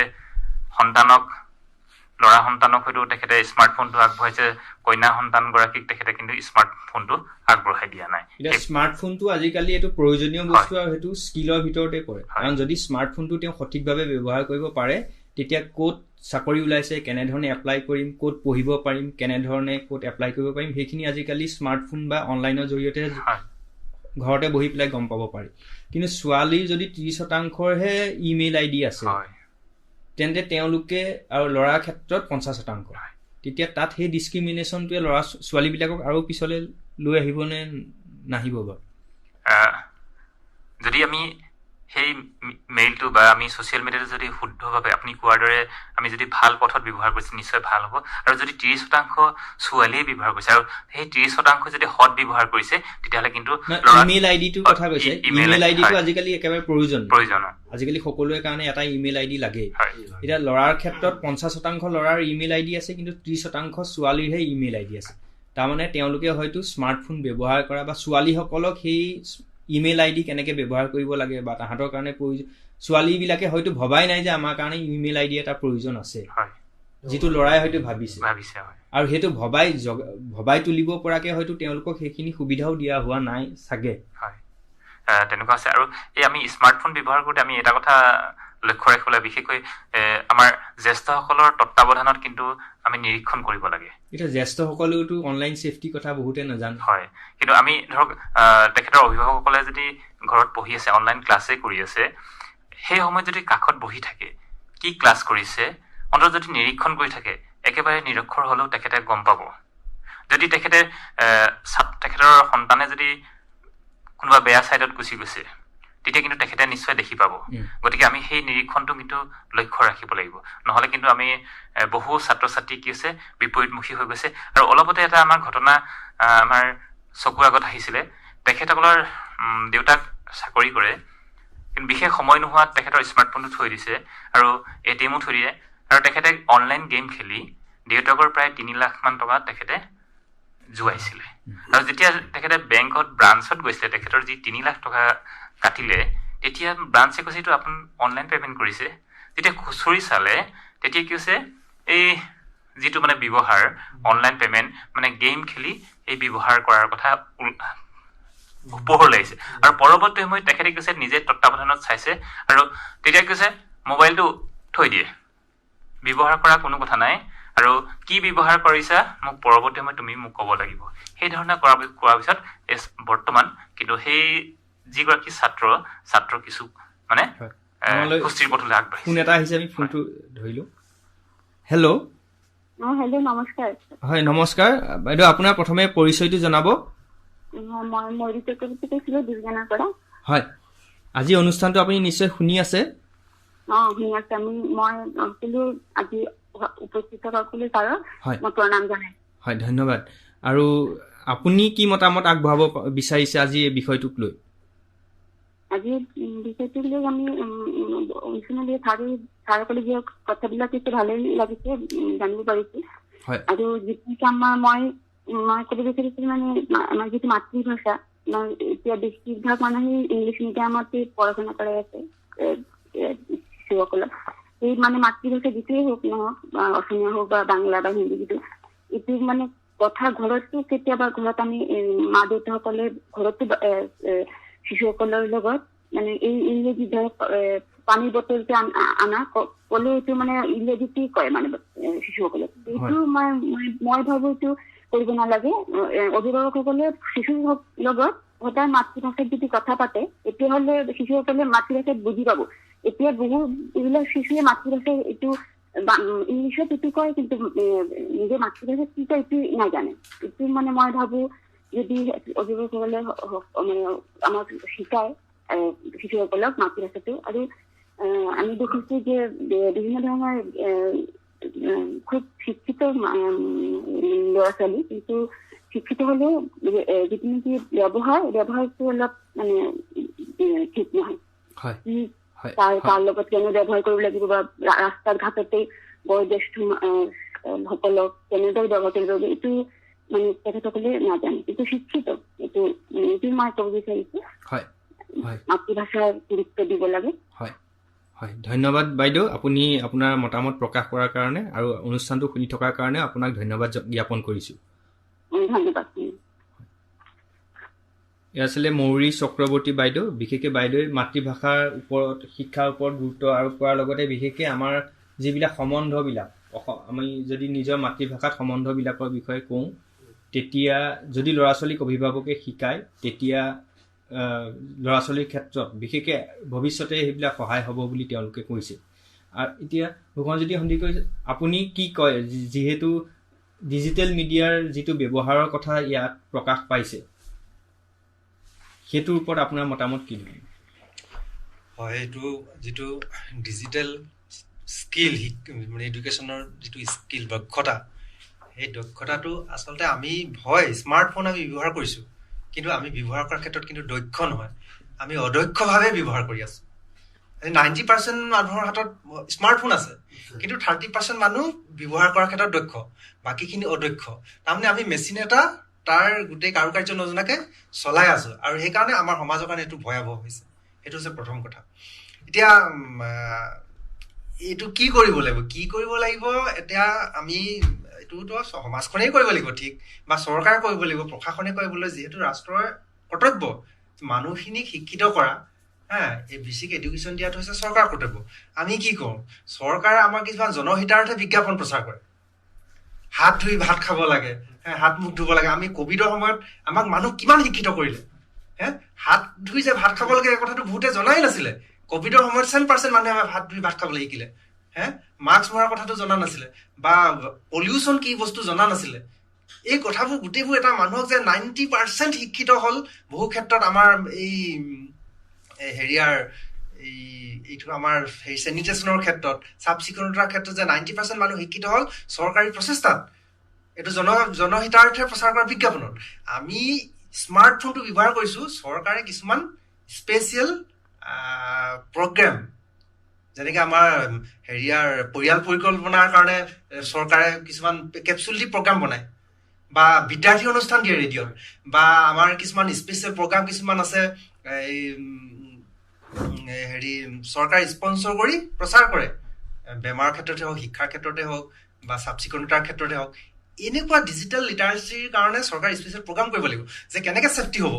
বাতৰি কাকত বিজ্ঞাপন দিব লাগিব, টিভি ৰেডিঅ' চেণ্টাৰত এটা বিজ্ঞাপন দিব লাগিব, কেনেকে মানুহ এটা সৰু কিছুমান ফিল্মৰ যোগেদি, যিটো কি ফিল্ম কয় এইটো, শ্বৰ্ট ফিল্মৰ যোগেদি, আকৰ্ষণীয় শ্বৰ্ট ফিল্মৰ যোগেদি কেনেকে মোবাইল ফোনটো ভুলকে ব্যৱহাৰ কাৰণে সৰ্বহাৰা হৈ গ'ল, কেনেকে কোটি কোটি টকা লছ হ'ল, কেনেকে এঘৰ মানুহ দুখীয়া হৈ গ'ল, কেনেকে এজন মানুহ বিপদত পৰিলে, এই কথাবোৰ যদি ঘনাই আকৰ্ষণীয় বিজ্ঞাপন দি, যেনেকে লোভনীয় বিজ্ঞাপন দি বস্তু বিক্ৰী কৰে, চৰকাৰেও এনেকুৱা লোভনীয় মানে আকৰ্ষণীয় শ্বৰ্ট ফিল্ম বিজ্ঞাপন দি জনহিতাৰ্থে বিজ্ঞাপন প্ৰচাৰ কৰি কিন্তু মানুহক ডিজিটেলি শিক্ষিত কৰিব লাগিব। সেইটো কিন্তু ছাকচেছ হ'ব। আৰু শ্ৰীযুত সুবেশ তাঁতী, আপোনাৰ হয়তো সময় কিছু অসুবিধা হৈছে, আপুনি যাব বিচাৰিছে। তাৰ যোৱাৰ আগতে ছাৰ আপোনাৰ পৰা এটা প্ৰশ্ন ইয়াৰ লগতে সংগতি ৰাখি সুধি দিব বিচাৰিছোঁ। বিশেষকৈ ছাত্ৰ ছাত্ৰীসকলে আজিকালি প্ৰায় সংখ্যক সৰু সৰু ল'ৰা ছোৱালীয়ে মোবাইল ফোন ব্যৱহাৰ কৰে। আজিকালি LP স্কুল পৰ্যায়ৰ পৰাই মোবাইল ফোনৰ ব্যৱহাৰ তেওঁলোকে জানে। এতিয়া আমি LP স্কুল পৰ্যায়ৰ বা প্ৰাথমিক শিক্ষা পৰ্যায়ৰ পৰা সেই ডিজিটেল লিটাৰেচি বা ডিজিটেল শিক্ষাটো কেনেধৰণে দিব পাৰি, আপুনি সেইটো প্ৰয়োজন আছে বুলি ভাবেনে, বা এনেকুৱা কিবা কথা আপোনালোকে চিন্তা কৰিছে নেকি যে যিটোৰ পৰা আমি ডিজিটেল লিটাৰেচিটো আমি এই প্ৰাথমিক পৰ্যায়ৰ পৰা দিব পাৰি সাধাৰণ কথাবিলাক? হয় হয়, পৰা যায়, নিশ্চয় পৰা যায়। আমি ডিজিটেলৰ জৰিয়তে আমি বহুত কিছুমান আমি জ্ঞান প্ৰদান কৰিব পৰা যাব। আমি এতিয়া ধৰক কেতিয়াবা আমাৰ ইংলিছৰ পয়েট নাই, সেইখিনিতো হয়, মানে যিবিলাক ডিজিটেল টুলছবিলাক আছে, মোবাইল ফোন আছে, স্মাৰ্টফোন আছে, বা ছ'চিয়েল মিডিয়াৰ তেওঁলোকৰ আজিকালি বহুতৰে ফেচবুক একাউণ্ট থাকে, ইনষ্টাগ্ৰাম একাউণ্ট থাকে, বা ইউটিউব তেওঁলোকে ব্যৱহাৰ কৰে। সেই যিবিলাক ডিজিটেল টুলছবিলাক আছে, সেই টুলছবিলাকৰ ওপৰত সেইবিলাক কেনেধৰণে ব্যৱহাৰ কৰিব, তাক সুৰক্ষামূলকভাৱে কেনেধৰণে ব্যৱহাৰ কৰিব, সেই তাৰ ব্যৱহাৰৰ জ্ঞানবিলাক ল'ৰা ছোৱালীক দিব পৰা যায় নে নাযায় প্ৰাথমিক পৰ্যায়ৰ পৰা? প্ৰাথমিক পৰ্যায়ত ইমান প্ৰয়োজন নাই বুলি ভাবোঁ। কাৰণ এতিয়া চাওক, এতিয়া আমাৰ যিবিলাকে কিতাপ পত্ৰ আছে সেইবিলাকেই আমি এতিয়া জ্ঞান দি থাকিব লাগিব। যদি প্ৰয়োজন নাথাকে হ'লে মানে আমি হাইস্কুল বা ME স্কুলত দিব পৰা যাব বুলি ভাবোঁ। ধন্যবাদ। ছাৰ, আপুনি কিবা এটা কথা ক'ব? মই কথাটো মনলৈ আহি আছে, ইয়াত স্কিলৰ কথা ওলাই আহিছে, লিটাৰেচিৰ কথা আছে, লিটাৰেচিৰ ওপৰত ডিজিটেল লিটাৰেচিৰ কথা, ডিজিটেল স্কিলৰ কথা ওলাই আছে। মই ডিজিটেলৰ কথা নকওঁ, মানে অলপ উভতি যাব বিচাৰিছোঁ, স্কিলৰ কথা ক'ব বিচাৰিছোঁ। কাৰণ পঢ়িব পৰা বা অংক কৰিব পৰা এনেকুৱা ধৰণৰ স্কিলৰ কথা ওলাইছিলে আমাৰ ইয়াত।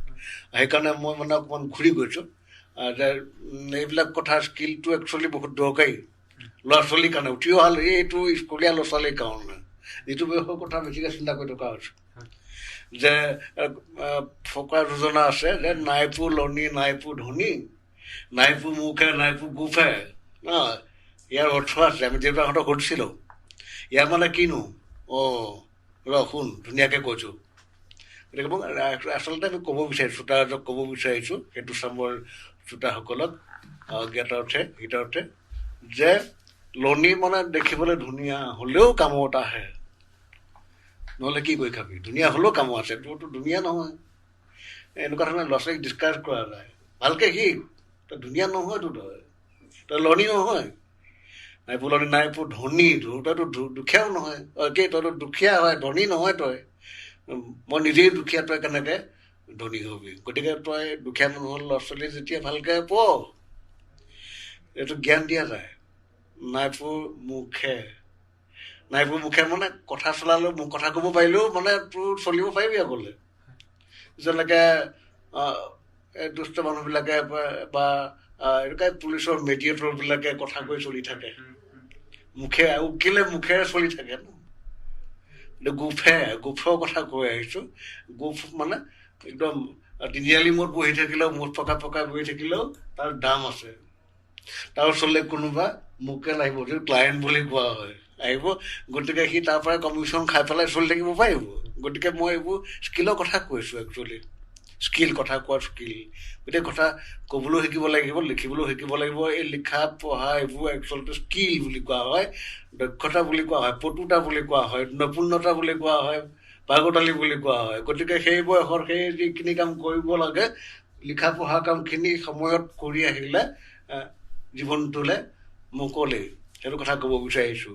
আৰু এতিয়া মই ক'ব বিচাৰিছোঁ ডিজিটেল লিটাৰেচিৰ কথা। আজিকালি ল'ৰা ছোৱালীক ডিজিটেল লিটাৰেচি ইমান শিকাবই নালাগে, সিহঁতি আমাৰ ডাঙৰ চামতকৈ সিহঁতি বেছিকৈ জানে। ছাৰ, আমাৰ ফোন এটা আছে, আমি ফোনটো লৈ লৈছোঁ। হয়, আমাৰ সৈতে এতিয়া ফোন লাইনত উপস্থিত আছে শ্ৰীযুত উজ্জ্বল বৰুৱা। ছাৰ, তেওঁলোক জকাই উচ্চ মাধ্যমিক বিদ্যালয়ৰ প্ৰাক্তন শিক্ষক। ছাৰ, আজি অনুষ্ঠানলৈ আপোনাক স্বাগতম জনাইছোঁ। ধন্যবাদ। হয়, আৰু আমাৰ শ্ৰোতাসকলক বিশেষকৈ জনাই দিব বিচাৰিছোঁ যে উজ্জ্বল বৰুৱা ছাৰৰ কথা। ছাৰ জকাই উচ্চতৰ মাধ্যমিক বিদ্যালয়ৰ পৰা তেওঁলোক অৱসৰ গ্ৰহণ কৰাৰ পিছত এতিয়া সেই অঞ্চলটোৰ যিখিনি চাহ বাগিচা অঞ্চল আছে, সেই চাহ বাগিচা অঞ্চলবিলাকত যিসকল ছাত্ৰ ছাত্ৰী আছে, চাহ বাগিচা অঞ্চলৰ ছাত্ৰ ছাত্ৰী আছে, তেওঁলোকক ছাৰে নিজৰ প্ৰচেষ্টাৰে খুব ভাল ধৰণে ৰাতি বিয়লি যিকোনো সময়তে গৈ ঘৰে ঘৰে গাঁৱে গাঁৱে লাইনে লাইনে গৈ পঢ়াৰ ব্যৱস্থা কৰি দিছে ছাৰে সেইবিলাক চাই দিয়ে ছাৰ আপুনি কেনেধৰণে সেই বাগিচা অঞ্চলৰ ল'ৰা ছোৱালীবিলাকৰ লগত কাম কৰি আছে কিছু কথা আমাৰ শ্ৰোতাসকলক জনাই দিবলৈ আপোনাক অনুৰোধ জনাইছোঁ মই বিশেষকৈ চাহ বাগিচাৰ যিবিলাক ধৰক আমাৰ শিক্ষাৰ ক্ষেত্ৰত বৰ অনৰ্গৰ নিচিনা আগ্ৰহ নথকা দেই হয় বিশেষকৈ গাৰ্জেন বিলাকেও বৰ এটা মানে ছাত্ৰ ছাত্ৰী শিক্ষা গ্ৰহণৰ ক্ষেত্ৰত যে বিশেষ ভূমিকা ল'ব লাগে তেনেকৈ ভূমিকা লোৱা নেদেখা যিবিলাক অঞ্চল আছে সেইবিলাকতে মই গাঁৱৰ বিশেষকৈ লাইনবিলাকত গৈ গৈ অভিভাৱক বিলাককো শিক্ষাৰ ক্ষেত্ৰত অলপ সজাগতা সৃষ্টি কৰিবলৈ মই চেষ্টা চলাই আছো আৰু লগতে ছাত্ৰ ছাত্ৰীসকলকো সেই শিক্ষাৰ ক্ষেত্ৰত আগুৱাই নিবৰ কাৰণে মানে তেওঁলোকক মই যেতিয়াই সময় পাওঁ দিনতো হওক বা বিশেষকৈ ৰাতিও হওক তেনেকৈ তেওঁলোকৰ মাজত শিক্ষা মানে আগুৱাই আছো আৰু যিমানখিনি পাৰিছো হয় হয় হয় এতিয়া আমি বিশেষকৈ আজি ওচৰৰ যিটো প্ৰতিবেদন সেই প্ৰতিবেদনৰ ওপৰতে আমি আলোচনা কৰি আছো আৰু সেই ওচৰৰ প্ৰতিবেদনতেই আমি দেখা পাইছো যে যিসকল নৱম শ্ৰেণী দশম শ্ৰেণী বা 14 বছৰৰ পৰা 18 বছৰ বয়সৰ যিসকল ল'ৰা ছোৱালী তেওঁলোকে প্ৰথম শ্ৰেণী বা দ্বিতীয় শ্ৰেণী পৰ্যায়ৰ যিবিলাক পাঠ আছে সেই পাঠবিলাক প্ৰায় 25% ভাৰতৰ 25% ল'ৰা ছোৱালীয়ে পঢ়িব পৰা নাই তেওঁলোকৰ যিটো স্কিল বা দক্ষতা থাকিব লাগে সেইটো হোৱা দেখা নাই এতিয়া আপুনি যিহেতু জকাই উচ্চ মাধ্যমিক বিদ্যালয়টো বহু বছৰ কাম কৰিলে এতিয়া চাহ বাগিচা অঞ্চলৰ ছাত্ৰ ছাত্ৰীসকলৰ লগত আপুনি কাম কৰি আছে পঢ়া শুনাৰ ক্ষেত্ৰত আপুনি সহায় কৰি দিছে এতিয়া এই কথাটো কি কাৰণে হৈছে বুলি ভাবে কিয় এইটো পৰ্যায় এতিয়াও আজিৰ দিনতো এনেকুৱা পৰ্যায় এটা হৈছে বুলি আপুনি মনতে ভাবে বিশেষকৈ ভাবো যে এইটো ক্ষেত্ৰত আপোনাৰ চৰকাৰৰ ফালৰ পৰা আৰু বিশেষকৈ এনেকুৱা চাহ বাগিচা বিলাকৰ মাজত মানে শিক্ষাৰ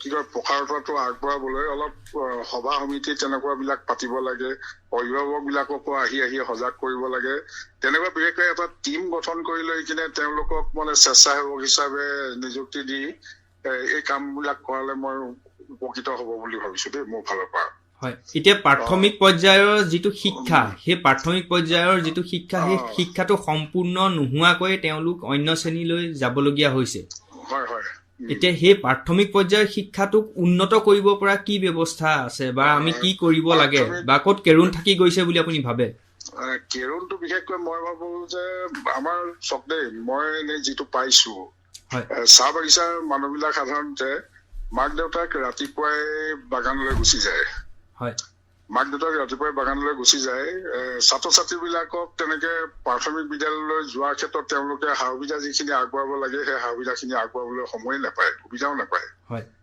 গতিকে তেওঁলোকক তাৰ কাৰণে বিশেষ ব্যৱস্থা কিছুমান চৰকাৰে যদি লৈ কিনে তেওঁলোকক আগবঢ়াই নিব পাৰে তেতিয়াহ'লে আগবাঢ়িব বুলি মই আশা ৰাখিছো এইটো ক্ষেত্ৰত কিন্তু তেওঁলোকৰ সময়বোৰ খুব কম কাৰণ ৰাতিপুৱা তেওঁলোক 7টা বজাতে চাহ বাগানলৈ ওলাই যাবলগীয়া হয় আৰু গধূলি আহে ঠিক তেনেকৈ আপোনাৰ 4টা বজাৰ পাছত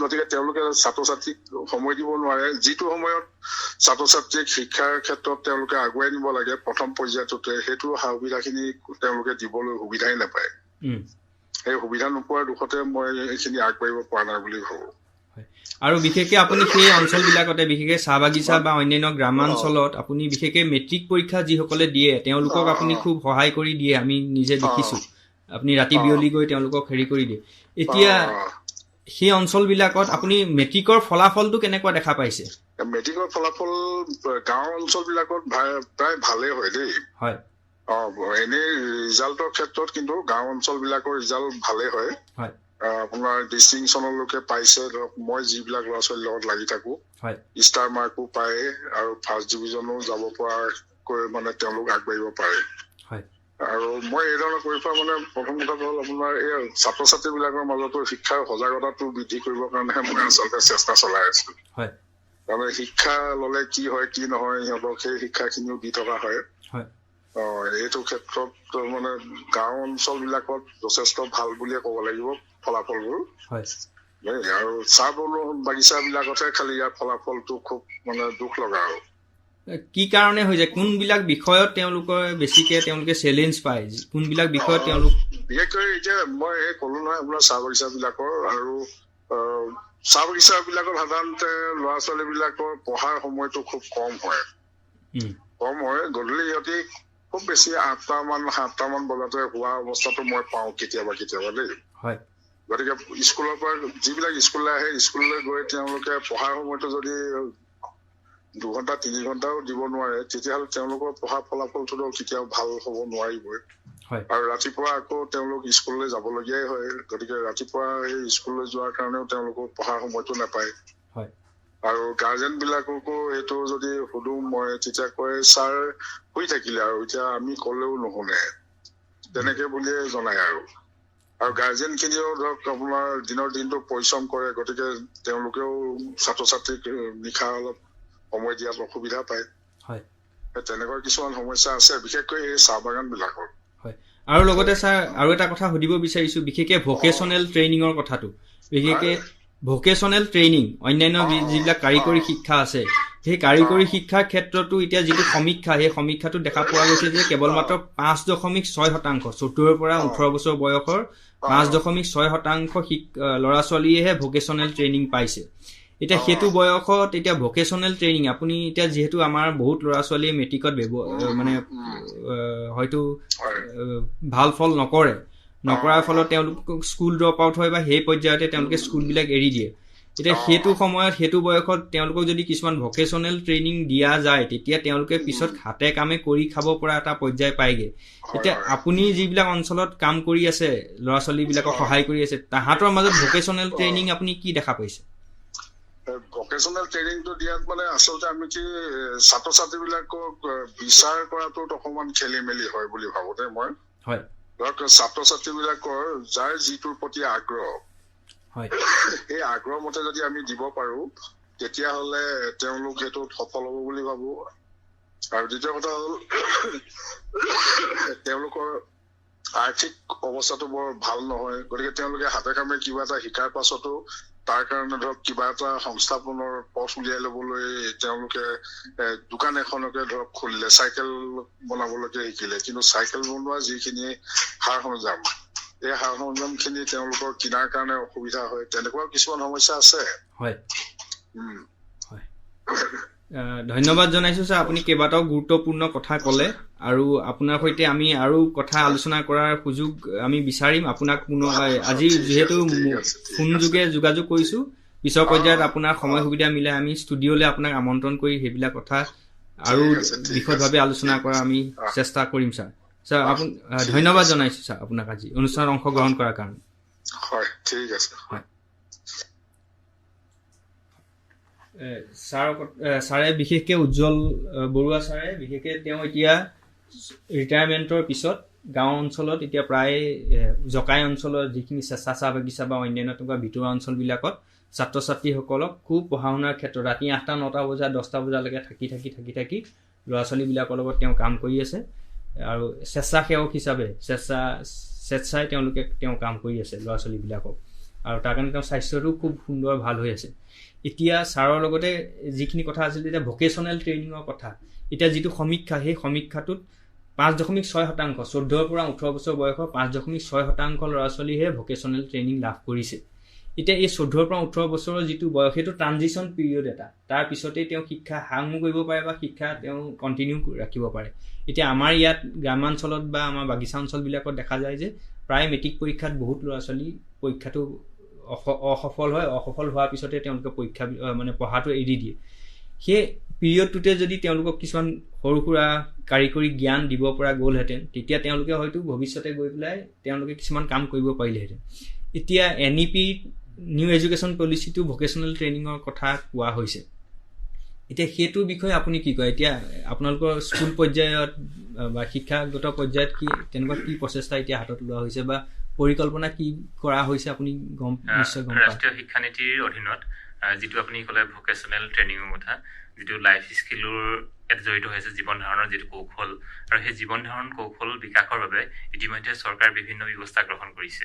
আৰু তাৰ কাৰণে যাৱতীয় যি প্ৰশিক্ষণ, প্ৰাৰম্ভিক পৰ্যায়ৰ যিখিনি সমল, সেই সমলখিনি তেখেতসকলে প্ৰদান কৰিছে, আৰু পৰৱৰ্তী সময়ত ই কাৰ্যকৰী হ'ব বুলি আমি আশাবাদী।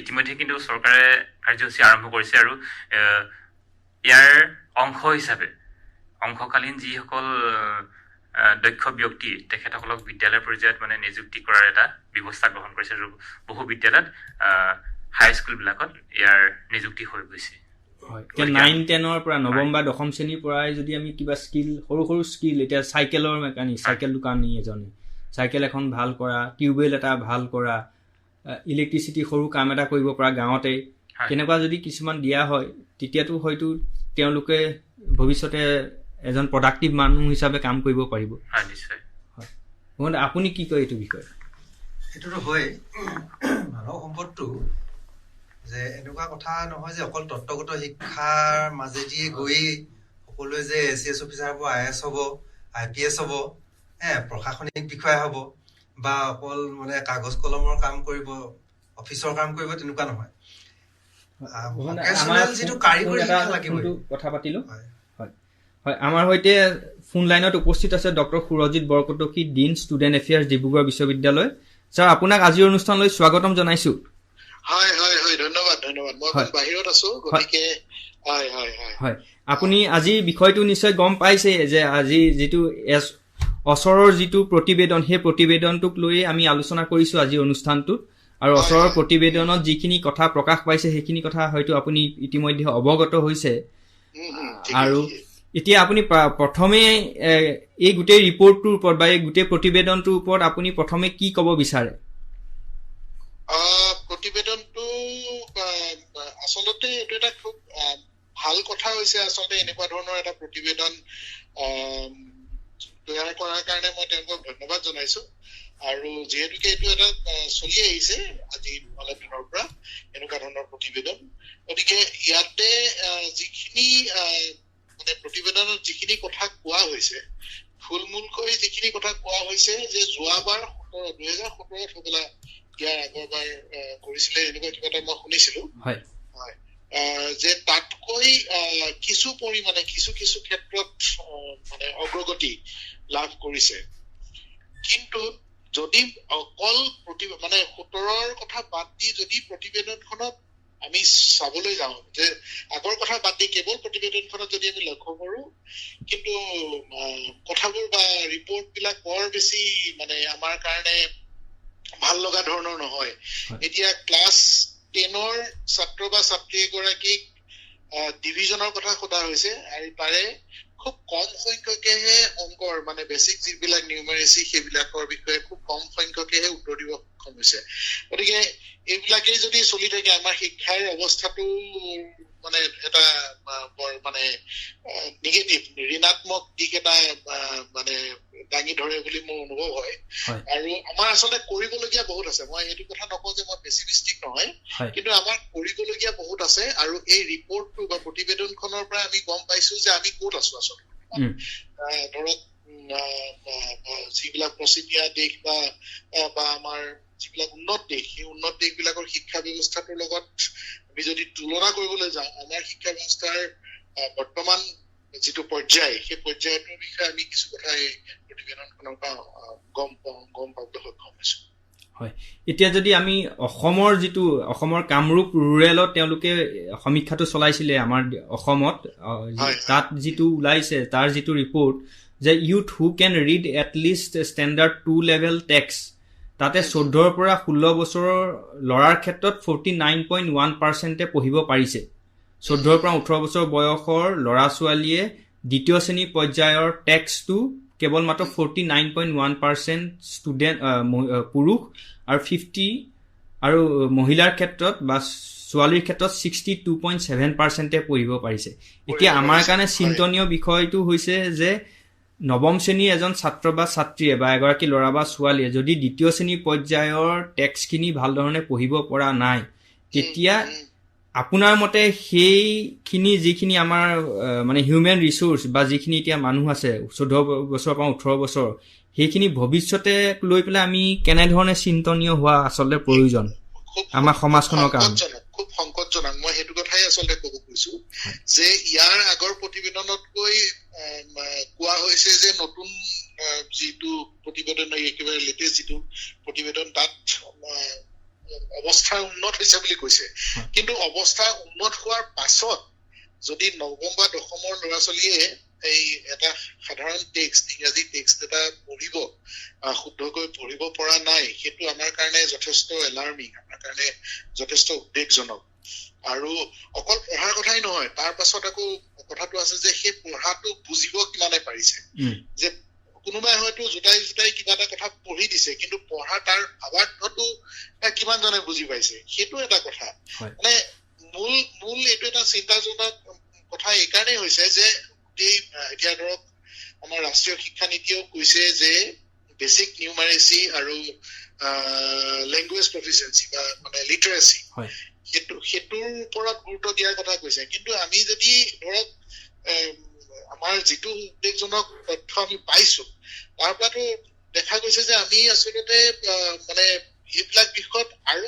বহুত কৰিবলগীয়া আছে মানে যিখিনি কৰা হৈছে সেয়া পৰ্যাপ্ত কোনো পৰ্যায় নহয় এতিয়ালৈকে যিখিনি কৰা হৈছে আজি বিভিন্ন ধৰক মেজাৰ্ছ লোৱা হৈছে গুণোৎসৱৰ কথা কোৱা হৈছে গুণোৎসৱ কৰিছে গুণোৎসৱত বিদ্যালয়বিলাকে ভাল ফলাফল লাভ কৰা বুলিও আমাক কৈছে বা বিভিন্ন ধৰণৰ তেনেকুৱা ধৰণৰ বাতৰি আমি পঢ়িবলৈ পাই আছো কিন্তু আচলতে কি হৈছে সেই কথাটো কিন্তু মানে উদ্বেগজনক সেই বস্তুটোত আমি কিন্তু গুৰুত্ব দিব লাগিব আৰু মই আচলতে এই প্ৰতিবেদনখন পঢ়ি মই নিজে খুব শংকিত হৈছো আচলতে এতিয়া ডিভিজনৰ ক্ষেত্ৰত যদি চোৱা যায় এতিয়া আমাৰ কামৰূপ ৰুৰেলত ডিভিজন এটলিষ্ট ডিভিজন তাত 14 পৰা 16 বছৰ বয়সৰ কেৱল মাত্ৰ 19.1% ল'ৰা ছোৱালীয়েহে একেবাৰে চিম্পল এৰিথমেটিক বা ডিভিজনৰ মানে হৰণ পূৰণৰ কামকেইটা কৰিব পাৰিছে কেৱল মাত্ৰ 19.1% কৰিব পাৰিছে বাকী প্ৰায় 81% পৰা নাই সাধাৰণ ডিভিজনৰ হেৰিটো এতিয়া এইবিলাকৰ কাৰেক্টিভ মেজাৰ্ছ বিলাক কি হ'ব পাৰে আমিতো 19ৰ পৰা গৈ অন্তত 90%টো পাবগে লাগিব নহলেতো আচল মূল কথাটো হ'ল আমাৰ মানে শিক্ষাত এটা কৰবাত এটা ডাঙৰ সলনি বা চেঞ্জৰ প্ৰয়োজন হৈছে সলনি মানে ব্যৱস্থাটোৰ সলনি এটা কৰিবই লাগিব কাৰণ আচলতে ডিভিজনটোকনো ধৰা হৈছে কিয় যদি আপুনি চায় যে ডিভিজনটোক ধৰা হৈছে যে আমাৰ সাধাৰণ যিবিলাক আমাৰ ডে টু ডে মানে দৈনন্দিন যিবিলাক কাম কাজৰ কাৰণে যিমানখিনি অংকৰ প্ৰয়োজন গণিতৰ প্ৰয়োজন হিচাপ নিকাচ তাৰ পাছত মানে আমাৰ টকা পইচাৰ বিভিন্ন ধৰণৰ যিবিলাক মানে যোগ বিয়োগ পূৰণ ধৰণৰ অংক আছে সেইবিলাক যাতে ছাত্ৰ ছাত্ৰীয়ে এইটো বয়সৰ পৰা শিকি যায় আৰু যেতিয়া মানে নিজৰ ব্যক্তিগত জীৱনত যেতিয়া তেওঁলোকৰ প্ৰয়োজন হ'ব যাতে সেই প্ৰয়োজনত সেই বস্তুবিলাক তেওঁলোকে ব্যৱহাৰ কৰিব পাৰে এতিয়া চব 19% যদি 14 পৰা 16 বছৰ বয়সৰ ভিতৰত 19%হে কেৱল ডিভিজনটো কৰিব পাৰে মানে হৰণ ডিভিজন মানে হৰণটো যদি কৰিব পাৰে তেতিয়াহ'লে সেইখিনি ছাত্ৰ ছাত্ৰীয়ে পৰৱৰ্তী পৰ্যায়ত কেনেকে কি কৰিব এতিয়া 883ক হাতেৰে হৰণ কৰিব লাগে 537ক 4ৰে হৰণ কৰিব লাগে 778ক 6ৰে হৰণ কৰিব লাগে আৰু 925ক 8ৰে হৰণ কৰিব লাগে সেইকেইটাই আছিলে হয় টেষ্ট আৰু তেওঁলোকৰ কেৱল এতিয়া সেই কথাটো এতিয়া যে আমি একদম প্ৰাইমেৰী পৰ্যায়ৰ পৰা মানে প্ৰাথমিক পৰ্যায়ৰ পৰাই এই বিশেষকৈ অংক আৰু বিশেষকৈ ইংৰাজী যিহেতুকে ইংৰাজীটো ক্লাছ 5ৰ পৰা আমাৰ সাধাৰণতে বিদ্যালয়বিলাকত ক্লাছ 5ৰ পৰা আৰম্ভ হয় আৰু প্ৰাথমিক পৰ্যায়ত অংকটো শিকোৱাৰ কাৰণে বিশেষ ব্যৱস্থা ল'ব লাগিব আৰু ইতিমধ্যে আমাৰ বৰ্তমান ডিব্ৰুগড় বিশ্ববিদ্যালয়তে এটা ট্ৰেইনিং প্ৰগ্ৰাম চলি আছে প্ৰায় 450 মান অংক আৰু বিজ্ঞানৰ শিক্ষকক ট্ৰেইনিং দিয়া হৈছে 6 দিনীয়া এটা মানে ৰেচিডেন্সিয়েল ট্ৰেইনিং প্ৰগ্ৰাম চলি আছে তাত আৱাসিক প্ৰগ্ৰাম তাত আমিও আচলতে জড়িত হৈ আছো আমি সেইখিনি কথাই তেওঁলোকক শিক্ষকসকলক বুজাবলৈ চেষ্টা কৰিছো যে শিক্ষকসকলে কথাখিনি জানে কিন্তু তেওঁলোকে যেতিয়া ল'ৰা ছোৱালী বা ছাত্ৰ ছাত্ৰীক সেইখিনি কথা বুজাবগৈ লাগিব কেনেধৰণে বুজালে ছাত্ৰ ছাত্ৰীয়ে বুজি পাব মানে কেনেধৰণে বুজালে ছাত্ৰ ছাত্ৰীয়ে বিষয়টোৰ প্ৰতি আকৃষ্ট হ'ব সেই কথাটো আমি আচলতে গুৰুত্ব দিব লাগিব গতিকে এতিয়া গোটেই পৃথিৱীতে ষ্টেম এডুকেশ্যন বুলি যিটো চিষ্টেম হৈছে এতিয়া মানে সায়েন্স টেকনলজি ইঞ্জিনিয়াৰিং আৰু মেথমেটিক্স তাৰ লগতে এতিয়া এটা আহিছে STEAM education science technology engineering আৰু আৰ্টছ এণ্ড মেথমেটিক্স গতিকে এনেকুৱা ধৰণৰ যিবিলাক নতুন নতুন মানে শৈলী আহিছে স্কিল যিবিলাক মানে গোটেই পৃথিৱীতে মানে প্ৰয়োগ কৰা হৈছে তেনেকুৱা ধৰণৰ শৈলীবিলাকো আমাৰ বিদ্যালয়বিলাকত প্ৰয়োগ কৰিব লাগিব আৰু তাৰ কাৰণে মই নাভাবো যে আমাৰ শিক্ষকসকল মানে তেওঁলোক প্ৰস্তুত নহয় কাৰণ বৰ্তমান যিখিনি টেটত বা নতুনকৈ যিসকল শিক্ষক এই বিভিন্ন ধৰণৰ বিদ্যালয়বিলাকত তেওঁলোকে হেৰি হৈছে মকৰল হৈছে তেওঁলোকৰ প্ৰত্যেকজনে মানে সেইখিনি পঢ়াব পৰাকে তেওঁলোক যোগ্য মোৰ যিটো ধাৰণা এনেকুৱা নহয় যে তেওঁলোকে নোৱাৰিব কিন্তু মূল কথাটো হ'ল তেওঁলোকক এটা মটিভেশ্যন লাগিব তেওঁলোকে সেই কামটো কৰিবৰ কাৰণে এটা মানে নিজৰ ফালৰ পৰা এটা উৎসাহ এটা অনুভৱ কৰিব লাগিব আৰু ছাত্ৰ ছাত্ৰী যাতে এই যিটো উদ্বেগজনক অৱস্থা হৈছে সেই উদ্বেগজনক অৱস্থাটো যাতে মানে হেৰি কৰে তেওঁলোকে অনুধাৱন কৰি সেইমতে যাতে তেওঁলোকে মানে আগবাঢ়ে আৰু এইটো কথা যে এনেকুৱা নহয় যে মই এতিয়া বিশ্ববিদ্যালয়ৰ শিক্ষক মই গণিতৰ শিক্ষক এইটো কথা এনেকুৱা নহয় যে মই তেওঁলোকৰ দায়িত্বটো দি মই মানে এটা সুন্দৰ এটা ঠাই মানে এখন চকীত বহি পেলাই মই তেওঁলোকক চাই থাকিম এইটো কথা নহয় মই মোৰ নিজৰ দায়িত্বও পালন কৰিব লাগিব মই হয়তো মেণ্টৰিং যিটো কয় মেণ্টৰিঙৰ দৰে এটা কাম মই হয়তো কৰিবলগীয়া হ'ব পাৰে যে মোৰ নিচিনা মই বুলি কৈছো মানে মোৰ নিচিনা মানুহখিনি যিখিনি আমি ধৰক উচ্চ শিক্ষাৰ লগত জড়িত আমি আমাৰ যিটো আমাৰ চৌপাশৰ যিটো পৰিৱেশ বা সেই পৰিৱেশত যিখিনি মানুহ আছে যিখিনি শিক্ষক আছে সেই শিক্ষক আমি হয়তো বিশ্ববিদ্যালয় কলেজে বিদ্যালয় প্ৰাথমিক বিদ্যালয় এনেধৰণে আমি প্ৰত্যেকে নিজৰ আমাৰ দায়িত্বখিনি পালন কৰিব লাগিব প্ৰত্যেকে আমি শিকাব লাগিব আমি সেই শিক্ষকসকলক লৈ পেলাই কিছুমান প্ৰগ্ৰাম কৰিব লাগিব আৰু ইয়াৰ লগত আৰু এটা কথা জড়িত হৈছে এইটো যদিও এই যিটো প্ৰতিবেদন আছে প্ৰতিবেদনখনৰ লগত হয়তো জড়িত বা মানে পৰোক্ষভাৱে হয়তো জড়িত হ'ব পাৰে কথাটো এনেকুৱা যে আমি সেই তেনেকুৱা ছাত্ৰ ছাত্ৰী বিলাকৰ মাজৰ পৰাই কিছু সংখ্যক ছাত্ৰ ছাত্ৰীক আমি বিশ্ববিদ্যালয় পৰ্যায়ত বা মহাবিদ্যালয় পৰ্যায়ত হয়তো পঢ়ুৱাবলৈ পাওঁ গতিকে আমাৰো এতিয়া ধৰক আমি তেতিয়া তেওঁলোকক মানে তেওঁলোকৰ এগেইনষ্টত কমপ্লেইন কৰিলে নহ'ব কাৰণ আমাৰো দায়িত্ব আছে যে আমাক কোনখিনি ছাত্ৰ ছাত্ৰীৰ প্ৰয়োজন আমাৰ ছাত্ৰ ছাত্ৰীসকলে কিখিনি পঢ়ি অহাটো প্ৰয়োজন কিখিনি শিকি বুজি অহাটো প্ৰয়োজন গতিকে আমি সেইখিনি সময়ত দায়ৰা দিলে নহ'ব আমি আমাৰ মানে শিক্ষকসকলক আমাৰ স্কুলৰ ছাত্ৰ ছাত্ৰীসকলৰ প্ৰতি আমাৰ যিখিনি দায়িত্ব আমি প্ৰত্যেকেই সমাজৰ প্ৰত্যেকজন ব্যক্তিয়ে নিজৰ দায়িত্বৰ অনুসৰি নিজৰ কৰ্তব্য অনুসৰি সেই কামখিনি কৰিব লাগিব যাতে মানে আমাৰ এই যিটো উদ্বেগজনক পৰিস্থিতি হৈছে পৰিস্থিতিটোৰ পৰা হাত সাৰিবলৈ মই ভাবো মোৰ ব্যক্তিগত অনুভৱ এনেধৰণৰ আৰু লগতে ছাৰ আৰু এটা কথা আপোনাক সুধিব বিচাৰিছো বিশেষকৈ বিশ্ববিদ্যালয় পৰ্যায়ৰ যিসকল ছাত্ৰ ছাত্ৰী আছে এতিয়া আপোনালোকৰ ডিপাৰ্টমেণ্টৰ যিসকল ছাত্ৰ ছাত্ৰী আছে তেওঁলোকেও এইবিলাক বিষয়ত বিশেষকৈ ছাত্ৰ ছাত্ৰীক এৰিথমেটিকৰ বা এনেকুৱা ধৰণৰ জ্ঞানবিলাক দিয়াৰ ক্ষেত্ৰত তেওঁলোকেও কি ভূমিকা পালন কৰিব পাৰে বা তেওঁলোকেও কি দায়িত্ব থকা উচিত বুলি আপুনি ভাবে সেইটো এটা খুব গুৰুত্বপূৰ্ণ প্ৰশ্ন আচলতে আমি সেই বিষয়ে আমাৰ বিশেষকৈ আমাৰ বিভাগত বিশ্ববিদ্যালয় বিভাগ গণিত বিভাগত আমি সেই বিষয়ে চিন্তা চৰ্চা যথেষ্ট কৰা হৈছে আৰু ইতিমধ্যে আমি 2002 চনৰ পৰা আমাৰ বিভাগে আমাৰ স্কুলীয়া যিখিনি ছাত্ৰ ছাত্ৰী মানে অকনমান ভিতৰুৱা কিছুমান গাঁৱত গৈ আমাৰ স্কুলীয়া ছাত্ৰ ছাত্ৰীসকলক আমি আমাৰ মানে শিক্ষা প্ৰদান কৰো অংকৰ শিক্ষা বিশেষকৈ অংকৰ শিক্ষা প্ৰদান কৰো আমি সামাৰ স্কুল বুলি কওঁ যে সামাৰত মানে আমাৰ যিটো গৰমৰ বন্ধ হয় তেতিয়া আমাৰে ধৰক কেইজনমান ছাত্ৰ ছাত্ৰী ধৰক 15 বা 20 জন ছাত্ৰ ছাত্ৰী যিসকল অকনমান এইবিলাক বিষয়ত কাম কৰিবলৈ ইচ্ছুক তেনেকুৱা ছাত্ৰ ছাত্ৰীক লৈ পেলাই আমি তেনেকুৱা এখন ভিতৰুৱা গাঁৱলৈ যাওঁ আগতে তেওঁলোকৰ লগত আলোচনা কৰি লওঁ আৰু সেই গাঁওখনৰ ওচৰ পাজৰ যিমানবিলাক বিদ্যালয় আছে বিশেষকৈ আমি ক্লাছ 8, 9, 10ৰ ছাত্ৰ ছাত্ৰীসকলক লৈ পেলাই এই অনুষ্ঠানটো কৰো আৰু তেওঁলোকক আমাৰ ছাত্ৰ ছাত্ৰীসকলে সেই 10 দিনৰ কাৰণে বা 9 দিনৰ কাৰণে আমি কি কৰো তেওঁলোকক অংকৰ শিক্ষা প্ৰদান কৰো আৰু সেই গোটেই প্ৰক্ৰিয়াটোত আমি বিশ্ববিদ্যালয়ৰ শিক্ষকসকলো জড়িত হৈ থাকো আমি হয়তো মাজে মাজে যাওঁ আমি তেওঁলোকক অকণমান কাৰণ আমাৰ ছাত্ৰ ছাত্ৰীসকলো ধৰক যিহেতুকে তেওঁলোকে মাষ্টাৰ ডিগ্ৰী পঢ়ি আছে মানে স্নাতকোত্তৰ পৰ্যায়ৰ তেওঁলোক ছাত্ৰ ছাত্ৰী তথাপি তেওঁলোকৰ হয়তো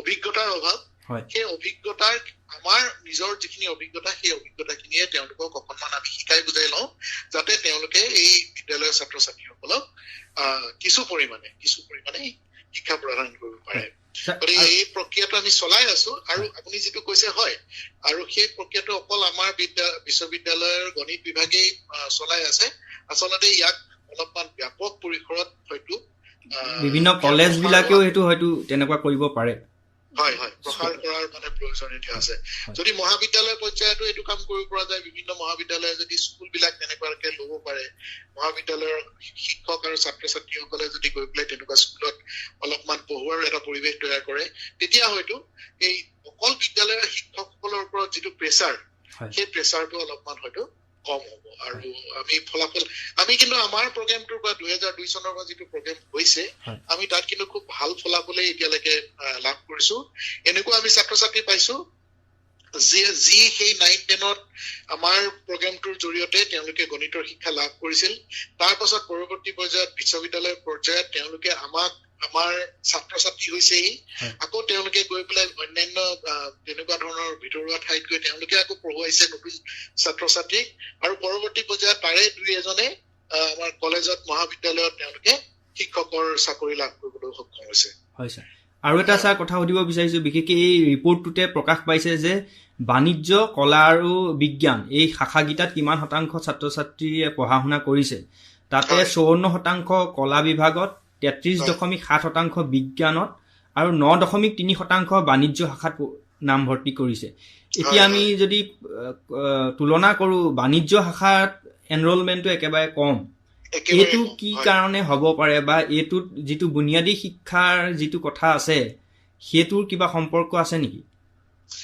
আচলতে আমাৰ এটা মানে এটা ধাৰণা বদ্ধমূল ধাৰণা এইটো মানে গোটেই সমাজত একেবাৰে মানে ইমূৰৰ পৰা সিমূৰলৈ এই ধাৰণাটো চলি আছে যে ল'ৰা ছোৱালী যদি অকণমান ভাল হয় পঢ়া শুনাত তেতিয়াহ'লে চায়েন্সলৈ যাব লাগে বিজ্ঞান শিক্ষালৈ যাব লাগে আৰু যদিহে মানে বিজ্ঞান আৰু কলা বিষয়ত তেওঁলোকে মানে নোৱাৰেগৈ মানে নিজৰ পাৰদৰ্শিতা দেখুৱাব নোৱাৰে তেতিয়াহে বাণিজ্যলৈ যাব লাগে মানে এনেকুৱা ধৰণৰ এটা ধাৰণা আমাৰ সমাজত চলি আহিছে মানে আমি যেতিয়া পঢ়ি আছিলো ঠিক তেতিয়াও বা আমাৰ আগৰ যিবিলাক মানে জেনেৰেশ্যন আছিল তেওঁলোকৰ ক্ষেত্ৰতো মই এইটো কথা শুনিছো বা আমাৰ ক্ষেত্ৰতো আমাৰ দিনতো এইবিলাক কথা আমি শুনিছো বা গম পাইছো বা এতিয়াও সেই ধাৰণাটো বৰ এটা সলনি হোৱা নাই কিন্তু এতিয়া ধৰক আপুনি যদি চাই বাণিজ্যৰ যিখন বাণিজ্যৰ ক্ষেত্ৰখনত আচলতে ছাত্ৰ ছাত্ৰী মানে স্কোপ বহুত তেওঁলোকে কৰিব পৰা কাম বহুত আছে নিজৰ কেৰিয়াৰ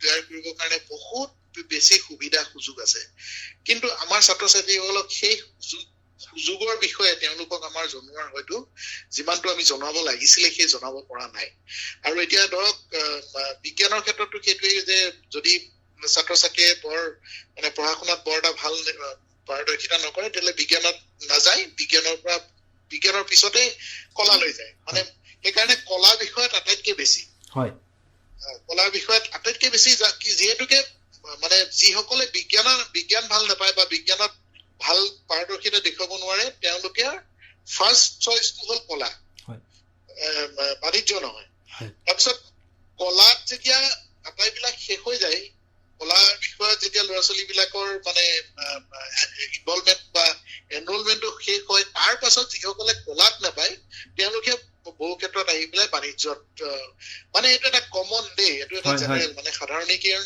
যদিও মই কৰিছো আচলতে কিছুমান ছাত্ৰ ছাত্ৰী তাৰ মাজতে ওলাব যি বাণিজ্যই কেৱল ভাল পায় তেওঁলোকৰ কথা মই কোৱা নাই কিন্তু যিহেতুকে এইটো ষ্টেটিষ্টিক্সটোৱে ধৰক 9% 9%ৰ কথা কৈছে গতিকে সেই 9%ত কিন্তু এটা ওজন সংখ্যক ছাত্ৰ ছাত্ৰী কিন্তু তেনেকুৱা ধৰণৰ যে তেওঁলোকৰ হাতত বিশেষ আন একো চইচ নাই কলা নাই বিজ্ঞান নাই সেইকাৰণে তেওঁলোক বাণিজ্যলৈ আহিছে গতিকে এই মানসিকতাটো হয়তো ক'ৰবাত আমি সলাবৰ কাৰণে ক'ৰবাত আমি এৱাৰনেছ মানে যিটো আমি কিছু ছাত্ৰ ছাত্ৰীসকলক বা তেওঁলোকৰ অভিভাৱকসকলক হয়তো জনোৱাৰ প্ৰয়োজন যে আজিৰ যুগত কলা বিজ্ঞান বাণিজ্য বুলি কোনো কথা নাই যিকোনো বিষয়তেই যদি ভালকে কিবা এটা কৰিব পাৰে তেওঁৰ জীৱনত কিবা এটা নহয় কিবা এটা তেওঁ কেৰিয়াৰ তেওঁ সুন্দৰকৈ ল'ব পাৰিব, গঢ়ি তুলিব পাৰিব। সেই কথাটো বুজোৱাৰ হয়তো আৱশ্যকতা আছে। ধন্যবাদ ছাৰ। আৰু এটা একেবাৰে চমুকে আপোনাৰ পৰা জানিব বিচাৰিছোঁ, বিশেষকৈ এই ওচৰৰ ৰিপৰ্টটোৱেই হওক বা এনেকুৱা যিবিলাক প্ৰতিবেদন ওলাই থাকে, সেই প্ৰতিবেদনবিলাকৰ বিষয়ে সমজুৱাভাৱে আলোচনা কৰাৰ কিমান প্ৰয়োজন আছে বুলি ভাবে আপুনি? খুবেই প্ৰয়োজন। এতিয়া ধৰক এই প্ৰতিবেদনটো যে ওলালে, এই প্ৰতিবেদনটো কেৱল মাত্ৰ এটা বিশেষ চক্ৰ বা বিশেষ গোটৰ মাজতেই সীমাবদ্ধ হৈ থাকে। যিসকলে ধৰক মই মানে কাকো হেৰি কৰি দোষাৰোপ দিব বিচৰা নাই, কিন্তু এনেকুৱা ধৰক সমাজৰ এটা ডাঙৰ মানে অংশই হয়তো এই ৰিপৰ্টৰ বিষয়ে, এই প্ৰতিবেদনৰ বিষয়ে বিশেষ একো নাজানে, কাৰণ তাৰ প্ৰচাৰ আৰু প্ৰসাৰ বৰ বিশেষ নহয়। ধৰক সামাজিক মাধ্যম হওক, আপোনাৰ ৰেডিঅ' হওক বা এনেকুৱা ধৰণৰ গণমাধ্যম হওক, এইবিলাকৰ মাজেৰে যদি এইবিলাকৰ বিষয়ে আলোচনা হয়, তেতিয়া গম পোৱা যায় যে কিমান মানে পৰিস্থিতিটো কি, আমি নিজৰ বিষয়ে বুজি পাওঁ যে আমাৰ সমাজত কি চলি আছে। আৰু সেইটো মই ভাবো খুবেই প্ৰয়োজনীয়। আৰু আজি আমাৰ যিসকল অভিভাৱক আছে বা শিক্ষক আছে, প্ৰত্যেকেই এইবিলাক কথা জনাটো প্ৰয়োজন। আৰু অভিভাৱকসকলৰ বহুতেই হয়তো শিক্ষাৰ লগত জড়িত নহবও পাৰে, গতিকে খুব সহজ ভাষাত যদি কাৰণ প্ৰতিবেদনৰ যিটো ভাষা, সেই ভাষাটো যদি পঢ়ি পেলাই বুজিবলৈ যোৱা যায়, বহুতৰে কাৰণে এইটো এটা অকণমান দুৰ্বোধ্য হয়তো হ'ব পাৰে। গতিকে সহজ সৰল ভাষাত সেই কথাখিনি, প্ৰতিবেদনৰ কথাখিনি যদি আলোচনা কৰা হয়, তাৰ এটা বিশ্লেষণ কৰা হয়, তাৰ পৰা কি কৰিব পাৰি এই বিষয়ে যদি নিৰ্দেশনা আমি যদি কৰবাত আমি কিছুমান প্ৰস্তুত কৰিব পাৰো নিৰ্দেশনাৱলী, তেতিয়া সেইখিনিয়ে কি কৰিব, আমাৰ সমাজৰ এটা বুজন সংখ্যক অংশক মানে সেই বিষয়ে ভবাই তুলিব আৰু সেই বিষয়ে তেওঁলোকে জানিবলৈ সক্ষম হ'ব। আৰু এইটো মই ভাবো খুবেই প্ৰয়োজন। আৰু মই সেইকাৰণে আপোনালোকক আপোনাৰ জৰিয়তে ব্ৰহ্মপুত্ৰ ৰেডিঅ'ক ধন্যবাদ জনাইছো। এটা খুব সুন্দৰ বিষয়ক লৈ আপোনালোকে আজি আলোচনাটো কৰিছে। মই ভাবো আপোনালোকৰ আলোচনাৰ জৰিয়তে যিসকলে আজি আলোচনাটো শুনি আছে প্ৰত্যেকে উপকৃত হ'ব। ধন্যবাদ। ধন্যবাদ জনাইছো ছাৰ। আপোনাকো ৰেডিঅ' ব্ৰহ্মপুত্ৰৰ প্ৰত্যেকগৰাকী শ্ৰোতাৰ হৈ ধন্যবাদ জনাইছো, সময় দিয়াৰ কাৰণে ধন্যবাদ জনাইছো। আৰু পিছৰ পৰ্যায়তো আমি এনেকুৱা ধৰণৰ আলোচনাবিলাক আপোনাৰ ষ্টুডিঅ'লৈ আমন্ত্ৰণ কৰি আলোচনা কৰিম বুলি আমি আশা ৰাখিছো। ধন্যবাদ। শ্ৰোতাসকল, আপোনালোক এয়া শুনি আছে ৰেডিঅ' ব্ৰহ্মপুত্ৰ 90.4 FM। আৰু কিছু সময় আমি এইটো আলোচনা কৰিলো। এতিয়া সেইখিনি কথাই, যিহেতু বাণিজ্য, কলা আৰু বিজ্ঞান এইকেইটাৰ কথা, তাত ডাটা এটা ওলাইছে যে 54% কলা শাখাত, 33.7% বিজ্ঞান শাখাত আৰু 9.3% বাণিজ্য শাখাত তেওঁলোকে নাম লগাইছে। এতিয়া বাণিজ্য সংখ্যাটো একেবাৰে কম। এতিয়া ছাৰেও তেওঁ বিশ্লেষণ কৰি কথাটো ক'লে তেওঁ নিজে। আপোনালোকে ছাৰ, আপুনি কি ভাবে এই ডিভিজনটো? প্ৰশ্ন। মই সদায় এইটো কথা ওলালে ক'বলৈ বিচাৰি থাকো, বিশেষজ্ঞ নহ'লেও মানে আমি বাণিজ্য বিষয়ৰ ছাত্ৰ নহয়, অধ্যাপক আৰু ছাত্ৰ একেই বুলি মই ক'ব বিচাৰোঁ। আমি ইতিমধ্যে যিটো বিষয়ত বা চাকৰি কৰি পেলাই অৱসৰ ল'লোঁ, আচলতে সেইটো বিষয়ত মই বিশেষজ্ঞ নাছিলোঁ, মানে ছাত্ৰহে আছিলোঁ, তেনেকুৱা বুলিয়ে ভাবোঁ। সেইটো অংশতে মই ক'ব বিচাৰিছোঁ যে বাণিজ্য বিষয়টো প্ৰতি মানুহৰ যিটো অনীহা, সেইটো আমাৰ মানুহৰে সৃষ্টি। অলপ আগতে ডক্টৰ বৰকটকীয়ে কথা এটা কৈছিলে যে মানুহে অকণমান চোকা বেছিকৈ ভালকৈ পাছ কৰিলে ছায়েন্সত দিব লাগে, লাইন ধৰিব লাগে, এনেকুৱা ধৰণৰ ইঞ্জিনিয়াৰ বনিব লাগে। গতিকে সেইটো এটা পৰম্পৰাগতভাৱে মানুহৰ চাজেশ্যন চলি আহে।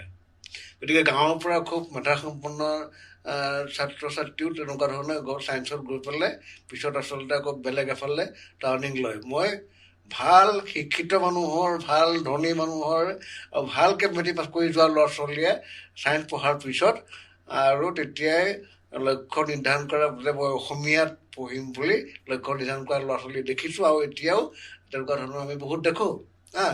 গতিকে আচলতে কি হয়, টাৰ্ণিংটো মানে চেঞ্জ হয় যে এনেকুৱা নাছিলে এনেকুৱাহে ল'ব লাগিছিলে ঢুকাইছে খুব কম ল'ৰা ছোৱালীহে থাকে তেনেকুৱা গতিকে বাণিজ্য মই এতিয়া আমাৰ ডিব্ৰুগড়ৰ এখন যিখন বাণিজ্য মহাবিদ্যালয় ডিব্ৰুগড় হনুমান বসু এজমল কানৈ বাণিজ্য মহাবিদ্যালয় যাৰ যিজন অধ্যক্ষ হয় তেওঁৰ কথাটো মই ইয়াত উলিয়াবলৈ মই ভাল পাইছোঁ মই বন্ধু বুলি মাতো তেখেতক এই বন্ধু তোমালোকে ভাল কৰিলে কমাৰ্চ পঢ়িলা কমাৰ্চ পঢ়িবলৈ কোনে কৈছিলে কোনে তোমালোকক উৎসাহ যোগাইছিলে কচোন কোৱা বোলে আমাৰ গাঁৱত বোলে সকলোৱে কমাৰ্চ পঢ়ে তাৰমানে সমাজৰ প্ৰভাৱ থাকে কমাৰ্চ পঢ়ি আহিছে পৰম্পৰাগতভাৱে পঢ়ি আহিছে তাৰ পৰা পাছ কৰাৰ পিছতে গুৱাহাটী কমাৰ্চ কলেজত বিখ্যাত কলেজ এখন তাতে ষ্টুডেণ্ট হয় তাৰ পৰা ভালকৈ ওলাই যায় আৰু বিভিন্ন ঠাইত সেইমতে সংস্থাপিত হৈছে সেইটো মই অলপ আগতে কথা এটা ক'ম বুলি ভাবি আছোঁ হেৰিডিটি এণ্ড এনভাইৰনমেণ্ট বংশগতি আৰু পৰিৱেশ তত্ত্ব বুলি কথা পৰিৱেশে কৰে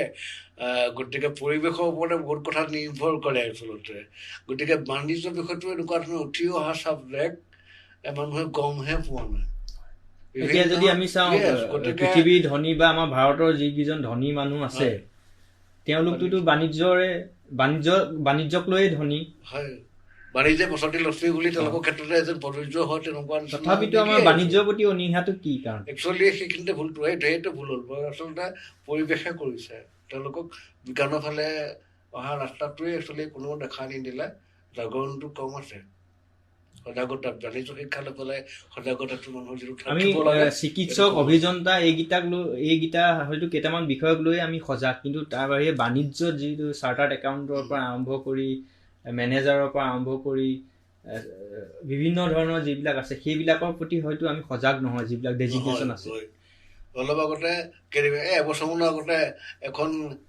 কনফাৰেঞ্চ হৈছিলে মানে মিটিং এখন হৈছিলে তাতে মানে বহুত চাৰ্টাৰ্ড একাউণ্টেণ্ট হাজি আছিলে আৰু যিজনে অনুষ্ঠানটো আয়োজন কৰিছিলে তেওঁ উদ্যোগপতি বুলি ক'ব পাৰোঁ আমি আৰু তেওঁৱে পতা এই অনুষ্ঠানটোত এই বক্তৃতা বা অনুষ্ঠানটোত সভাখনত বহুত চাৰ্টাৰ্ড একাউণ্টেণ্ট আছিলে বোলে মেক্সিমাম দৰ্শক চাৰ্টাৰ্ড একাউণ্টেণ্টে আছিলে অংশগ্ৰহণ কৰি কেলে তেওঁ প্ৰতিষ্ঠানটোত ইমানেই চাৰ্টাৰ্ড একাউণ্টেণ্ট আছে মানে প্ৰতিটো কামতে চাৰ্টাৰ্ড একাউণ্টেণ্ট বাগিচা চাবলৈ এজন চাৰ্টাৰ্ড একাউণ্টেণ্ট হস্পিটেল চাবলৈ এজন চাৰ্টাৰ্ড একাউণ্টেণ্ট এনেকৈ ঘৰ চাবলৈ এজন এক্সপেণ্ডিচাৰ চাবলৈ এজন এনেকৈ ভাগে ভাগে চাৰ্টাৰ্ড একাউণ্টেণ্টে বিভিন্ন গতিকে তেতিয়াহ'লে স্ক'প কিমান আছে মানুহে অনুভৱ আচলতে চোতা ৰাইজৰ উপকৃত হ'বলৈহে মই এইকেইটা কথা কৈছোঁ মোৰ কথা কিমান উপকৃত কৰিব নাজানো গতিকে বহুত আমি সেইটো বিষয়ত নহ'লোঁ আমি দুৰ্ভাগ্য বুলিহে কৈছোঁ গতিকে কিয় নহ'লোঁ বুলি আমি অনন্তপ্ত আজি অনুশোচনা হয় গতিকে বহুত লাইন থকা বিকম পাছ কৰিলেও আজিকালি একাউণ্টছৰ কাম জানে বুলি চাকৰি এটা পোৱাৰ দিন এতিয়াও আছে যে মানুহ সজাগ ল'ৰা ছোৱালীবোৰ উঠি অহা ল'ৰা ছোৱালীবোৰ সজাগ হ'ব হ'ল মই এইখিনিকে ক'ম আপুনিয়ে সেইটো প্ৰশ্ন সোধাৰ কাৰণে মই এইখিনি ক'বলৈ সুযোগ পালোঁ বহুত ধন্যবাদ ছাৰ এতিয়া ভূষণ দা আপোনাৰ পৰা অন্তিম কথা জানিব বিচাৰিছোঁ বিশেষকৈ এই গোটেইখিনি যিটো সমীক্ষাৰ পৰা যিখিনি কথা ওলাইছে সেইখিনিত আমি আলোচনা কৰি সেইখিনি শেষো কৰিব নোৱাৰোঁ বা তাৰ সমাধানো আমি উলিয়াই দিব নোৱাৰোঁ সেইখিনি যিখিনি কৰিব লাগিব চৰকাৰে কৰিব লাগিব বা সমূহীয়াভাৱে সকলো মানুহে লগ লাগি কৰিব লাগিব চৰকাৰৰ লগতে এতিয়া কথাটো হৈছে যে এই বিষয়বিলাকক লৈ আলোচনা কৰাটো মূল কথা এই বিষয়বিলাক অভিভাৱক পৰ্যায়লৈকে একেবাৰে গাঁৱৰ একেবাৰে নিম্ন স্তৰলৈকে যোৱাটো অত্যন্ত প্ৰয়োজন যাতে মানুহখিনি এইখিনি কথা গম পায় নহ'লে এই ওচৰৰ ৰিপৰ্ট এইটো ইণ্টাৰনেটতে পৰি থাকিব আজি এতিয়া আমি যিবিলাক দেখিছোঁ যে ইংৰাজী যিবিলাক বাতৰি কাকত আছে ৰাষ্ট্ৰীয় পৰ্যায়ৰ যিবিলাক বাতৰি কাকত আছে সেই প্ৰত্যেকখন বাতৰি কাকততে ওচৰৰ এই ৰিপৰ্টটোৰ বিষয়ে আলোচনা খুব সুন্দৰভাৱে আলোচনা কৰা হৈছে ডাঙৰ ৰিপৰ্ট ডিটেইল ৰিপৰ্টবিলাক আহিছে কিন্তু আমাৰ যিবিলাক আঞ্চলিক পৰ্যায়ৰ যিবিলাক বাতৰি কাকত সেই বাতৰি কাকতবিলাকত তেনেধৰণৰ কোনো ধৰণৰ আলোচনা বা আমাৰ আঞ্চলিক পৰ্যায়ৰ যিবিলাক মিডিয়া আছে সেইবিলাকত আমাৰ এইবিলাকৰ বিষয়ে আলোচনা হোৱা দেখা পোৱা নাই গতিকে এইবিলাক বিষয়ত আলোচনা কৰি একেবাৰে গ্ৰাম্য স্তৰৰ মানুহৰ মাজলৈকে সোমাই নিয়াৰ প্ৰয়োজন কি আছে বা ইয়াক কেনেধৰণে কৰিব পাৰি এইটো অতি গুৰুত্বপূৰ্ণ কথা যে এই যে যিটো ৰিপৰ্ট ওলালে এই প্ৰতিবেদনটো অকল অসমীয়া অগ্ৰদূত যিখন দৈনিক অগ্ৰদূত কাকতহে ফ্ৰণ্ট পেজত আহিছে মুখ্য শিৰোনামত কিন্তু ইমানবোৰ অসমত 12-15খন মানে চলি থকা ভালকৈ চলা অসমীয়া কাকত আছে কিন্তু এই ৰিপৰ্টটো বা প্ৰতিবেদনৰ বিষয়ে কিন্তু ফ্ৰণ্ট পেজত অহা নাই বা ভিতৰ পেজতো মই দেখা নাই। মই সেই ৰিপৰ্ট ওলোৱা দিনা কিন্তু মই গোটেইবোৰ পেপাৰ চাইছোঁ অসমীয়া। অগ্ৰদূততে অকল মুখ্য এটা শিৰোনামত আহিছে। গতিকে এইটো এটা অতি গুৰুত্বপূৰ্ণ কথা। তাৰমানে আমি কিমান সচেতন, তাৰমানে আমি বৌদ্ধিক পৰ্যায়ত আমাক কোনে কথাবোৰ ক'ব? আমি হৈছোঁ সাধাৰণ মানুহ। আমাক সাধাৰণ কথাবোৰ কোনে ক'ব? আমাক মিডিয়াই ক'ব। মিডিয়াক যি নেতৃত্ব লৈছে, মিডিয়াক নেতৃত্ব লোৱাটোত আমি বৌদ্ধিক নেতৃত্ব। গতিকে আমাৰ গোটেই সমাজখনৰ বৌদ্ধিক কথাখিনি কি পৰ্যায়ত আছে, এটা ৰিপৰ্ট এটা ওলাইছে আমাৰ গোটেই শিক্ষাৰ ব্যৱস্থাটোত, মানে লাৰ্ণিং স্কিলৰ ওপৰত। সেই কথাটো যদি আমাৰ মিডিয়াই যদি আমাক আঙুলিয়াই দেখুৱাব নোৱাৰিলে, এইটো এটা ফেইলাৰ। এইটো ফেইলাৰ। যদি কোনো এটা আমাৰ যিবিলাক চেনেল চলি আছে তাৰ টক শ্ব'ত যদি এই বিষয়ে আলোচনা নহয়, কিমান ডাঙৰ ডাঙৰ টক শ্ব' চলি থাকে, বিতৰ্ক হৈ থাকে, প্ৰতিদিনাই 2-3খন টক শ্ব' হয়, কিমান চেনেল আছে, কিন্তু এই বিষয়টোৰ আলোচনা হয়। তাৰ মানে আমাৰ জীৱনৰ যিবিলাক বুনিয়াদী সমস্যা সম্পৰ্ক, আমাৰ যিবিলাক বৌদ্ধিক পৰ্যায়ৰ, আমাৰ নতুন প্ৰজন্মৰ ভৱিষ্যতৰ যিবিলাক অতি মানে প্ৰয়োজনীয় কথা, প্ৰয়োজনীয় সমস্যা সংকট, সেই কথাবোৰৰ প্ৰতি আমি উদাসীন। আৰু সেই জাতিৰ ভৱিষ্যতৰ এই দিক নিৰ্ণায়ক যিবিলাক শক্তিবিলাক, চিন্তা কৰা যিবিলাক শক্তি, যিবিলাক অথৰিটি, তেওঁলোকে যদি এই কথাবিলাকৰ প্ৰতি চিন্তিত নহয় বা চৰ্চা নহয়, তেতিয়াহ'লে আমাৰ সাধাৰণ মানুহে, গাঁৱৰ গঞাই, সাধাৰণ অভিভাৱকে ক'ৰ পৰা জানিব? নাজানে। গতিকে এইটো আলোচনা হ'ব লাগে, পূৰ্ণ পৰ্যায়ত আলোচনা হ'ব লাগে, প্ৰচাৰ মাধ্যমত আলোচনা হ'ব লাগে, গণমাধ্যমত হ'ব লাগে, আনকি ছ'চিয়েল মিডিয়াটো আলোচনা নাই হোৱা। ছ'চিয়েল মিডিয়াটো আলোচনা হ'ব লাগে। ছ'চিয়েল মিডিয়াত কিমান কথা আলোচনা হয়, জনমত গঠন হয়, কিয় এই বিষয়টো আলোচনা হোৱা নাই? হ'ব লাগে। হ'লেহে আমি শিক্ষিত হ'ম। ছ'চিয়েল মিডিয়া ব্যৱহাৰ কৰা মানুহ শিক্ষিত হ'ব, ইউজাৰ শিক্ষিত হ'ব। আৰু সেই পৰ্যায়টো কিন্তু আমি যিসকলে জানো সেইসকলে দায়িত্ব মূৰ পাতি ল'ব লাগিব। আজি আমি আলোচনা কৰিছোঁ, ৰেডিঅ' গৰ্ভমতত কৰিছোঁ। আমি এটা মিডিয়াই কৰিলে নহ'ব, অসমৰ মানে 50% ওপৰ মিডিয়াই কৰিব লাগিব। যিসকলৰ শ্ৰোতা বেছি আছে, যিসকলৰ অডিয়েঞ্চ বেছি আছে, দৰ্শক বেছি আছে, তেওঁলোকে আলোচনা কৰিব লাগিব। আৰু সেইটো কোনে কৰিব? তেওঁলোকৰ এডিটৰ ইন চিফ হওক বা তেওঁলোকে কোনে, এডিটৰ কোন, যিজন সম্পাদক কোন হয়, পৰিচালক সম্পাদক কোন, তেওঁলোকে কথাবোৰ ক'ব লাগিব যে এই বিষয়টো আলোচনা হ'ব লাগে। এটা সচেতনতাৰ লেভেলটো কি পৰ্যায়ত আছে, সেইটো এটা আমাৰ পুতৌ লগা কথা। আজিতো 3 দিন সময় পাৰ হৈ গ'ল। 17 তাৰিখে ওলালে, আজি 3 দিন সময় পাৰ হৈ গ'ল। আজি শনিবাৰ, কাইলৈ দেওবাৰ। এতিয়াতো আলোচনা নহ'লে যেতিয়া এইটো ভেলিডিটিও গ'ল। সেইটোৱে গতিকে মই ভাবিছোঁ যে আমাৰ আচলতে আমি আমাৰ গোটেই যিখিনিয়ে বৌদ্ধিক নেতৃত্ব লৈ আছে, সেই নেতৃত্বটোতেই আচলতে বহুত মানে কিছুমান উইক পইণ্ট, দুৰ্বলতা আছে। ধন্যবাদ ভূপন দা।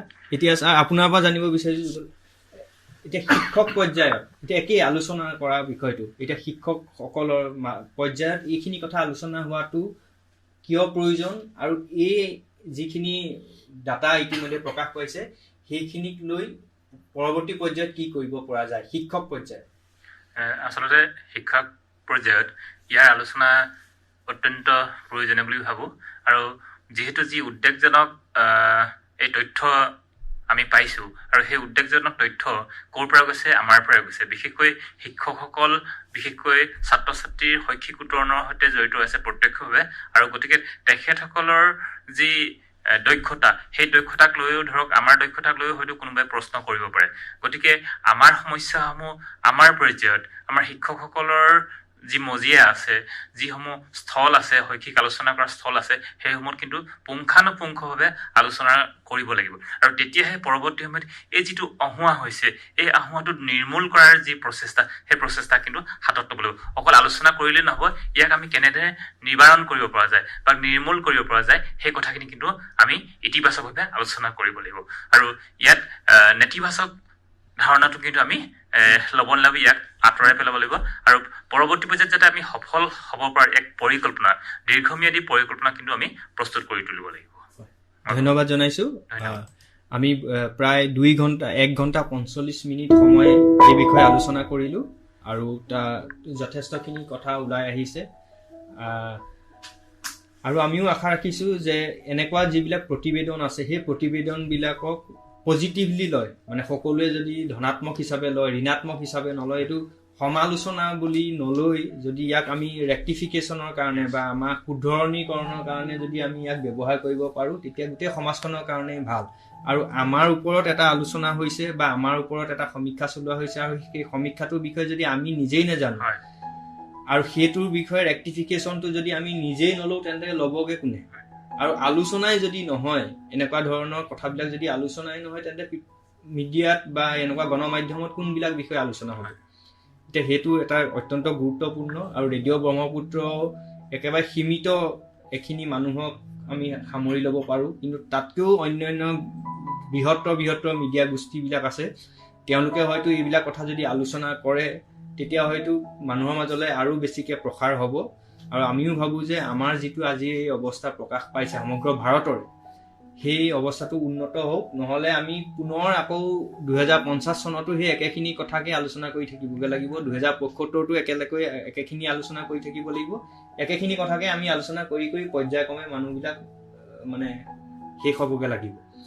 গতিকে আমি আপোনালোক সকলোকে ধন্যবাদ জনাইছোঁ, আমাৰ শ্ৰোতাসকলক ধন্যবাদ জনাইছোঁ আৰু আজিৰ ব্ৰহ্মপুত্ৰ আড্ডাৰ পৰা আমি ইমানতে বিদায় লৈছোঁ। ধন্যবাদ।